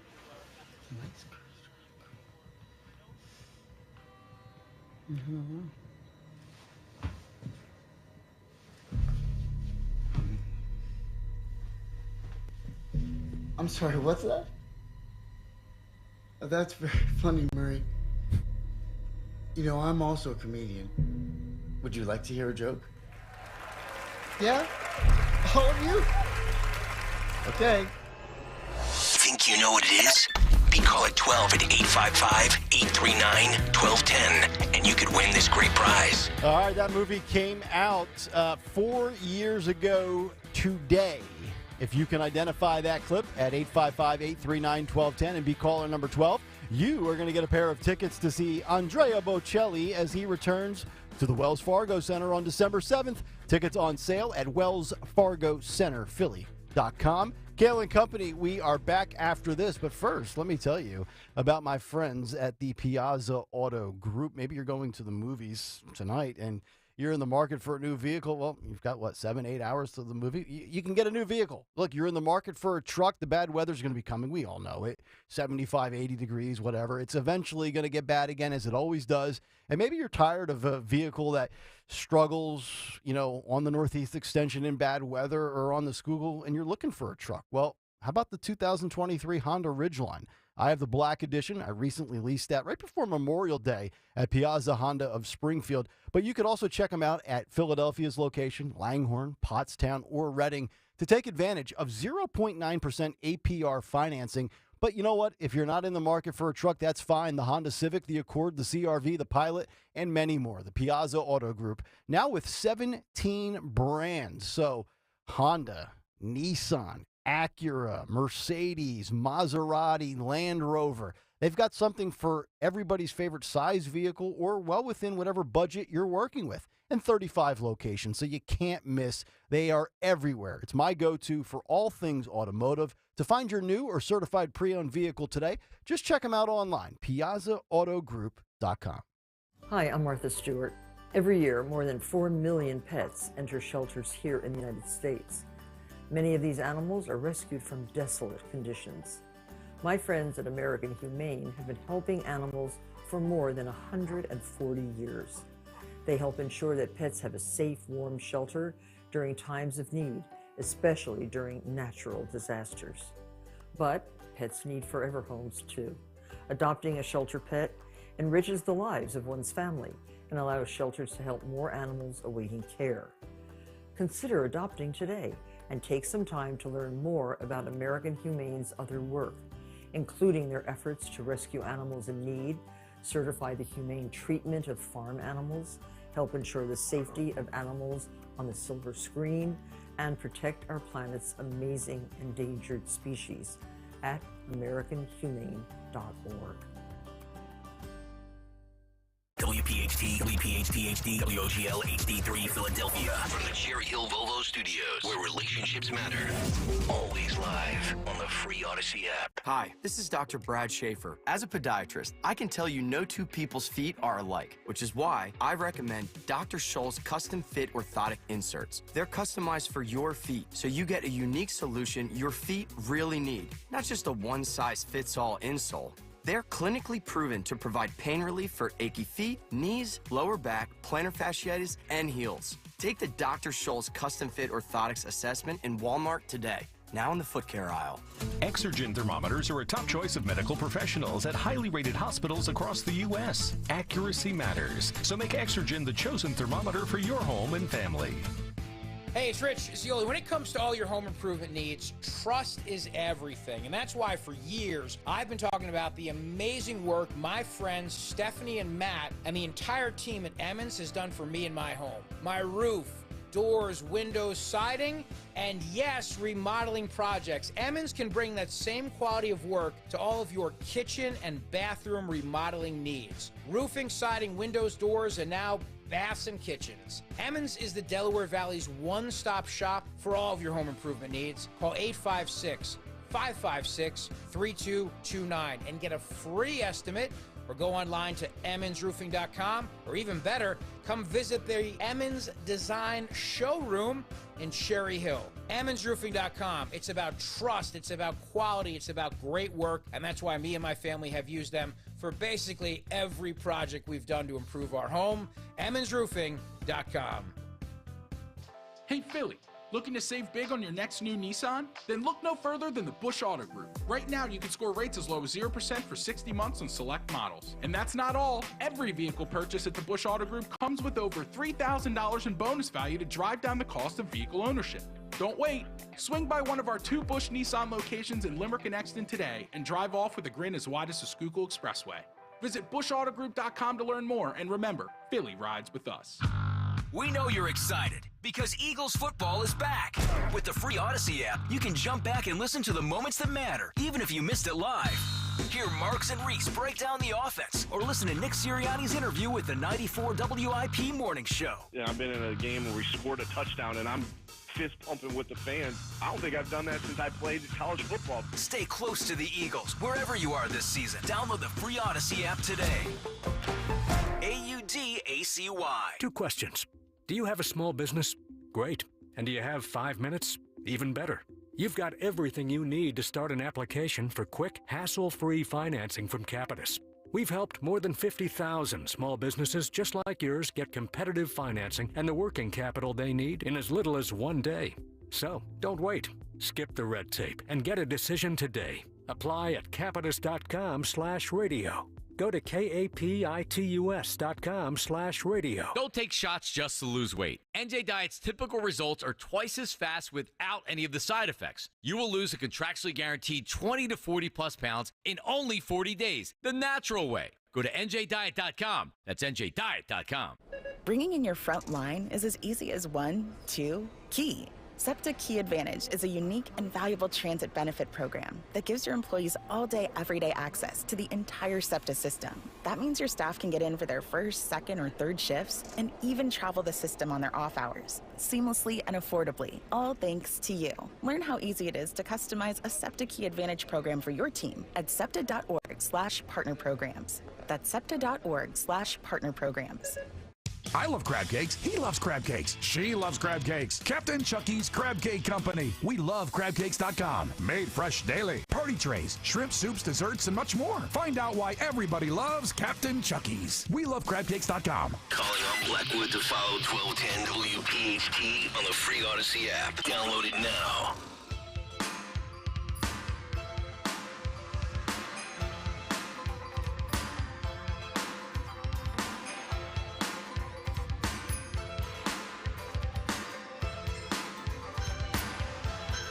.9:35 Wednesday morning. It's Kayal and Company, Nick, Dawn, and Greg. Talk Radio 1210 WPHT. Who on Twitter today? What's on tap for the Dawn Show? And what's on the cut sheet? Part 2, all still ahead this morning. Time to give away our pair of tickets to Andrea Bocelli as we have our morning mystery movie clip winner on the line. It's Susan in Winmore. Susan, what was that movie we played for you about 5 minutes ago? My favorite movie of all time, Joker. Wow, of all time. All time. Okay. All time. I saw it 8 times in the theater the first week it was out. Wow, 8 times. All right, so you're $2,000 in the hole. Nice work out of you, Susan. But we appreciate you listening, and we'll, for your dedication to the Joker, we will give you the Andrea Bocelli ticket. So congratulations. Thanks, Nick. Hi, Greg. Hi. There she is. We'll talk to you later, Susan. Bye, Susan. Thank you so much. Bye-bye. There she is. So how about that? Greatest movie of all time. I wouldn't go that far. But I did say when we were playing the clip, I think Joaquin Phoenix as the Joker, almost as good as Heath Ledger's role as the Joker, but people never want to go there because he won that award posthumously. I'm going to say a very controversial thing. Joaquin Phoenix's portrayal in that movie was bar none one of the best performances I've ever seen by an actor. It was. That being said, it wasn't a Joker movie. It wasn't the Joker. It was a great movie about mental illness. Oh. It was a great movie about mental illness. I thought it was you were going to say it wasn't a Batman movie. Character portrayal. It was not a... If you're going purely on playing the Joker, Heath Ledger, hands down. Yeah. That was not a Joker performance. That was a great movie, a great performance. 2 different types of dark between Thank you. Ledger and Phoenix. Yep. And Jack Nicholson, obviously a different Joker, and obviously Cesar Romero from the 60s, a totally different Joker as well. Agreed. All right, 9:37. Let's get to What's on the Cut Sheet Part 2. What's on the cut sheet? Part 2. My favorite clip, honestly, and I should have played this for Part 1, but I gotta save some stuff for Part 2, right? That's right. I can't, spill my bucket all in Part 1. I have to save something for it. So this is Representative Patrick McHenry. Have you seen this? I have not. So this is visual. Go over to YouTube, youtube.com/@1210WPHT. If you have not seen this, this made the rounds on the internet last night. youtube.com/@1210WPHT. Please hit the like and subscribe button. We're like 40 likes away from 200. So without even being on the first hour. Yeah. So if you're watching right now, please hit the like button so we can get to 200 likes, and please hit the subscribe button. I want to get to 4,700 subscribers. So please help us get there. Okay, this is Representative Patrick McHenry. He angrily smashes the gavel after acceptance speech to be temporary speaker. Like he doesn't want that to happen. This is cut 13, Daniel. Accordingly, pursuant to Clause 12A of Rule 1, the chair declares the House in recess, subject to the call of the chair. Bow tie. Did you see him smack that thing down? Never trust a man with a bow tie and a gavel, folks. Daniel, can you run that back one more time? Just the video. Do not judge a book by its cover. He just he just creamed that thing. Like, I do not want to do this. Gotta love that bow tie. That's how I slammed the gavel after the Kayal Family Financial Crisis Summit. When my daughters have spent too much of my damn money. Now let's go eat. It's amazing. Representative Patrick McHenry angrily smashing the gavel was my favorite clip that I saw over the weekend, or yesterday, I should say, over the weekend. My brain's fried. I'm I'm only going on a few hours of sleep. Yes, and my updated house speaker power rankings: Jim Jordan 1, Byron Donalds 2, Zioli 3, Bruno 4. So Bruno's in the 4 right now. Last night, Speaker Matt Gaetz went on Laura Ingram's show. It's where he does his best work on cable news. She asked him about, what we keep bringing up about the thought that he had this vendetta against McCarthy because he didn't do enough to stop the ethics investigation. Laura Ingraham brings that up to him. This is cut 11, Daniel. All right, we'll continue to monitor that. But back with me now is Congressman Matt Gaetz. Congressman, I know you've been listening in to former Speaker McCarthy's comments. He name-checked you and said, number one, you're not a real conservative because you don't want to govern conservatively. He also said that this really was personal, intimating that you're really PO'd, that he didn't step in and put down that ethics investigation into you. And he knows it's personal, and you know it's personal. And you say? That's totally false. I'm the most investigated man in the entire United States Congress. I've been cleared by the FBI, DOJ, the Federal Election Commission. But you don't think that McCarthy did enough to stop this? I mean, wasn't that well known that you were mad that he didn't do enough to stop that investigation? I'm not saying there's anything wrong with being mad, by the way. I'm not. By the way, the beginning of Speaker McCarthy's comments there were lovely and nice about his past and his history. But when he says we're not conservative because we didn't vote to secure the border, I think that does merit a response. We passed a Department of Homeland Security border bill that would have required E-Verify with a host of other reforms. Then, on a continuing resolution, Kevin McCarthy wanted us to surrender every other fight. Jack Smith, weaponized government, everything else going on, just to isolate the border thing. Now, I don't believe that the way conservatives get ahead is surrendering everything but the border in order to address the border. And I don't think that the way to address the border is to pass E-Verify and then say that the strong border position is the abandonment of E-Verify in a vote that occurs 14 hours later. Well, you're not going to get the border done like the way we want to do it until you get the numbers. Oh God, she's another one like Hannity. She follows in the same playbook of just speak over them. I know. It's just Gaetz looks like he's doing it from like a live radio studio that hit. And talk about three unlikable people: Laura, Matt, and Kevin. I don't care for any of them, to be honest. And the reason I don't care for the two on the right, the two political figures, is because at the end of the day, I want results. And I don't care who the speaker is. I said earlier this morning, I have my preferences, but at the end of the day, I think most Americans are looking for results. And this is the embarrassing part. You barely took back the House. And we had all this red wave, and it was like a pink trickle. It was like my splash of my cranberry on top of my vodka. It wasn't dark red. It was very light, and that's not good enough. And what do you have? A guy that fought 15 rounds to get the votes, and then he lasts 267 days. Yep. It's a disgrace. Was it 267? I thought it was 269. 269. 9 months he lasted. One more from Gaetz on the Laura Ingraham show. He's saying that he's the only Republican in the entire U.S. Congress who takes no lobbyist money and no PAC money. This is cut 12. Of course you have to govern. Matter of fact, just last week, I voted for 4 appropriations bills after my amendments were largely defeated by House moderates to put further pressure on spending. That point was made, but they're making the point tonight, Congressman. We only have limited time, so if you don't mind me moving on. But we made that point about what you did last week. But look, I think the concern here is that people are seeing your fundraisers instantly going out about this. You're raising money, and it is chaos I'm eager right to now. address that. And, let's address is it the not fundraising. a fundraiser? I think we have a full screen of it. Yeah. Is it a fundraiser or not? And everybody fundraises. Again, I'm not just by saying the way, that is another criticism of what's going on. If I can get a word in here.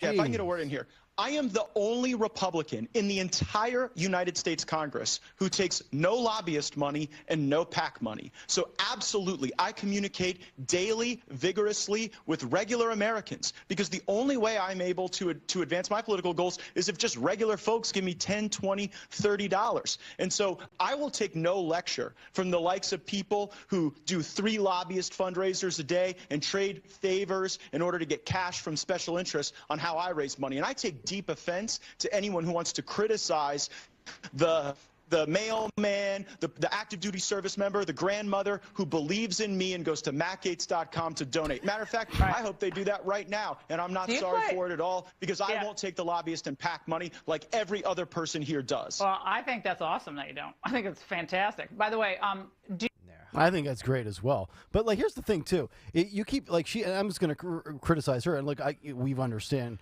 working in this business. You have breaks you have to hit, and you're within time constraints. Sure. But what's the point of having him on if you're going to say you're up against it time wise, and then you keep talking over him? That is why. And Dawn has brought this point up, and I think it's such a spot on point. That is why shows like podcasts. Bubba 45 writes the reason he was in a studio with headphones on is because he was doing the Tim Pool podcast. Oh, okay. It is literally that type of format. The Joe Rogans, Bill Maher, these guys that do these long form formats where there's no time constraint. That's the future. This cable news thing where it's like, here's a 4-minute segment where you have to squeeze all this information into 4 minutes. It does absolutely no good for anybody. I also think, because I watched it live last night, watching her, she's also trying to straddle both sides. I know. She does not want to anger any of the more conservative viewers. Yep. And so part of it is she's trying to be tough in an interview, but at the same time she's trying to appease everybody. Mm-hmm. And I think that's another reason, because obviously it's her show. Yeah. Yep. If Laura decided, no, I want Matt, let's get to the bottom of this. Yeah. And she could have, she has the power. It's her show. She can blow everything out and say, you know what, we have other stuff. Mm-hmm. We'll put it on the internet. We'll do a separate side show, or we'll do it tomorrow, whatever. But she didn't on purpose. And so that's a lame excuse to say, oh, well, we're up against a tough time break. Well, Fine, keep them over the commercial break She's then. being disingenuous to her audience then. Because, I mean, if you want to, okay, you're going to straddle the fence not to anger a like, I came into this show a year and a day ago, and I just gave you my opinion. I didn't care if I angered anybody. So, I mean, some people do that way. I prefer to just say what I think, and if you don't like it, well, we can go pound sand.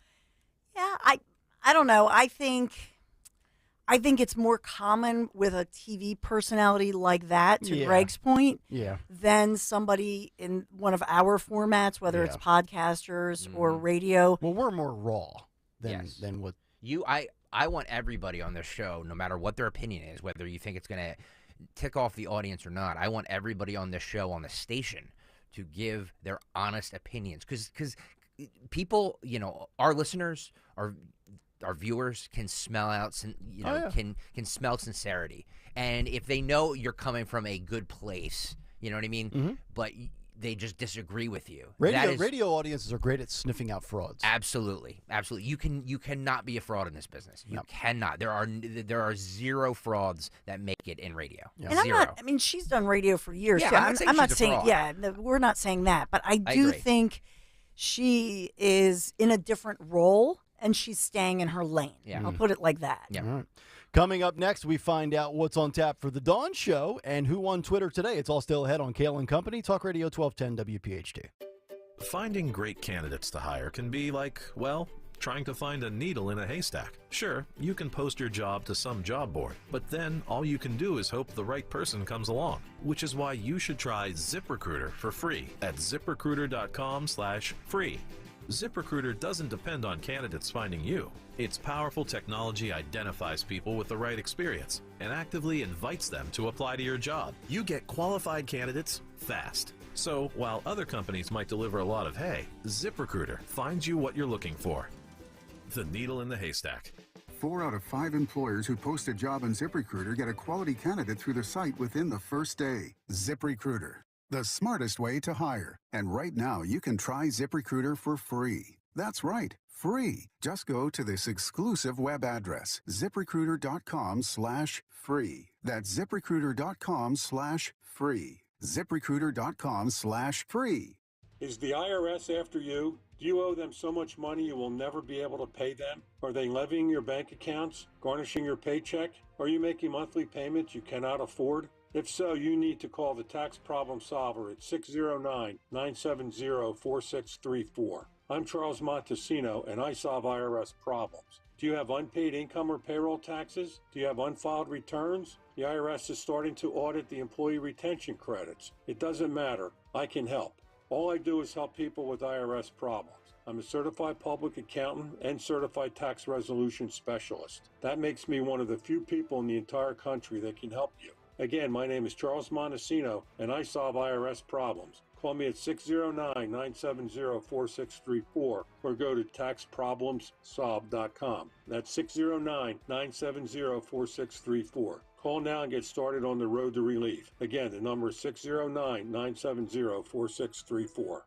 It was the day we all feared. The stock market went down and then kept going. 2008, when the markets lost over 50% of their value. But that was over a decade ago. Today, it's not so painful. Jim Cipriotti at Retire Ready Financial Group calls that financial amnesia. When you forget the pain of losing half your savings, and more importantly, ignore the fact that it can happen again. A complimentary consultation from Retire Ready Financial Group can show you where you stand now before the next market pullback. You're much closer to retirement than you were in 2008. Don't let it happen again. Call Jim Cipriotti at 610-894-7415 for a complimentary consultation. That's 610-894-7415 or online at retirereadyfg.com. You can forget where you put your keys, your glasses, or even your car. Don't forget to protect your retirement. Investment advisory services offered through Retire Ready Wealth Management, a registered investment advisor. Insurance and annuities offered through James V. Cipriotti, NPN number 2083768. Hi, this is Dom Giordano. Question for you. How many healthcare providers do you know who schedule downtime in their offices for team training? Not many. But my good friend, dentist and board-certified prosthodontist Dr. Robert Bentz does that because he wants to ensure that he and his staff are well-versed in all the latest technology, so when he invests in new state-of-the-art equipment for his patients, he can rest assured that he and his staff can maximize the performance of the new technology. One of their latest investments is the Trios 5 scanner. Talk about amazing. The Trios 5 has an incredible design which reduces the potential for patients gagging or experiencing discomfort during the impression-taking process. Plus, the process is much faster, which saves Dr. Bentz and his patients precious time. The scans are done, the plan is made, and the on-site lab gets to work. Dr. Bentz and his staff are a well-oiled machine when it comes to your comprehensive dental care. They're always working to make that experience as comfortable and as seamless as it can be. Visit them at bentzdentalgroup.com. I can't wait for next spring, and I hope you join me. Escape with me to southern Italy. How does this sound? On a gastronomical tour, most beautiful coastline in the world, the Amalfi Coast. Join me for 12 unbelievable magical days in luxury with the very best top professionals, once again from Conservative Tours. I know the last time WPHT travelers visited Italy, it was northern Italy. Now it's southern Italy. And yeah, I'm putting my name on the line here. I want to travel with the best tour operator in all of Italy to take us to the best kept secrets. I'm talking about my friends at Conservative Tours, A+ rating with the Better Business Bureau. We're going to take the high-speed jet foil to the Isle of Capri. $52.67, and this includes your airfare, includes luxury hotels, fabulous dining events, delicious, and you're going to remember, seriously, these memories we're going to make, we're going to remember this for a lifetime, the trip of a lifetime, really. Call toll-free 888-733-9494. Go to conservativetours.com. You'll see my picture. You'll see the full itinerary, all of the fabulous details. The Abbey of Monte Cassino, Italy's best kept secrets, Puglia, medieval Caserta, Sorrento, Pompeii, and of course Rome. Join me next spring in Italy. See you on the Isle of Capri. Call now, conservativetours.com, 888-733-9494. Don Stensland weekdays 10 till noon. Dom Giordano noon till 3. Free speech lives here. Talk Radio 1210, WPHT, and on the free Odyssey app.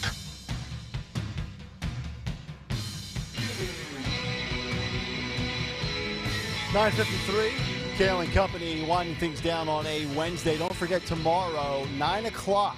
Yeah. Jason Whitlock. I forgot. We buried the lead. We did. Jason Whitlock of the Blaze, 9 o'clock tomorrow. He's got all sorts of opinions, and He has a lot of opinions, yeah. yes, he does. He's gonna be great. Another guy that used to be a sports guy at I know. ESPN, now kind of a conservative commentator, and it's becoming kind of a theme and a trend. Notice the theme on the morning show. It's almost like I'm doing this on purpose. Interesting. So you do have a blueprint. I do have a blueprint. You're just not whistling Dixie out your keister. By the way, Dawn, just to give a little love What? for you for a second, are you this thing you're doing for conservative tours with is your entire family going to Yes. Italy with you? Wow! So you can hang out in Italy with Dawn, Larry, and the boys. And Buddy Boy. Yeah, that's a good point. Who's I gonna know. watch Buddy Boy? He'll probably be at Molly's Country Kennels Oh, okay. in Montgomery County. I was They're gonna the say, best. I'll take him. I mean, the Bickle family. honestly, I know two of us can't be gone from the same show at the same time, but like, I'd go just to be a fly on the wall to see the Larry Dawn dynamic. Yeah, so right? for what, 12 days it'll be me, the Utes, and Opelka? we'll burn the joint down. Nick and I will be like on secret holiday. This sounds like a great trip. I'll be wearing like a fake mustache and a gondola. conservativetours.com. Join Dawn. you go. Sounds like an amazing trip. All right, and you're going to be joining Dawn in 5 minutes, and we find out what's in store? Yeah, one thing we have to talk about this more. Imagine a congestion tax. So it's coming to a city here on the East Coast very soon, and we're going to look into that. In other words, your Easy Pass, if you're driving around certain parts of, let's say, a city like Philadelphia, you'd be charged like $25+ because you're polluting. Wow. It's a thing. Oh This is my a thing. God. So it's coming to New York City. Is it coming to Philadelphia? Because oftentimes what happens in, California, New York Yeah, of happens course. here. So we're going to talk to a great guest, Julie Bauke. She is of the Bauke Group Consulting. She's going to talk about workplace trends. We'll talk about what's going on in cities like Philadelphia, and for example, these kinds of liberal cities and these taxes imposed. But there are so many updates. There's breaking news with a suspect in custody in the attack we've talked about of the mom, that dirt bike rider. So there's so much breaking, so much developing, and as well in Pennsylvania, in Harrisburg, what are lawmakers doing there that will indeed impact the POTUS election coming up? It's so much. So in an effort to get you into an EV, they're going to tax you more on your Easy Yeah, Pass. basically. Very nice. By the way, I've seen reports on social media that this guy's name, the dirt bike rider, has been released. Oh, is it? Yeah. So Okay. I don't want to say it just because I don't want to, Right, yeah. Well, But Officially, though, I did not see the official. yeah, that's why I word. don't want to say it. Yeah. Because he's under arrest. They did announce that about 6:30 this morning. Yeah. But he's not a minor, so he's an adult. But we don't know if it's, you know what I mean? Officially him? Yeah, because Yeah. just because his reports are going around on Twitter doesn't mean I it's- gotcha. Yeah. Not everything on Twitter is real. Thank you. Exactly. Thank you But very we do award people with the best tweet of the day, don't we? We do. Who won Twitter? Him Owens Twitter, he said, sickening the way the Rhino showed fight against Matt Gaetz, yet they never showed the same fight against the Liberals. Okay. It's a good point. I saw that It's a tweet very earlier. good point. They Okay. they pick and choose their battles, and it never seems to be against the Democrats. Yes, indeed. All right, that's going to do it for us. Stay tuned. The Dawn Show is up next. We're back tomorrow morning at 6. Jason Whitlock from The Blaze at 9. And as Tony Bruno would say, we don't care about the climate. Hi,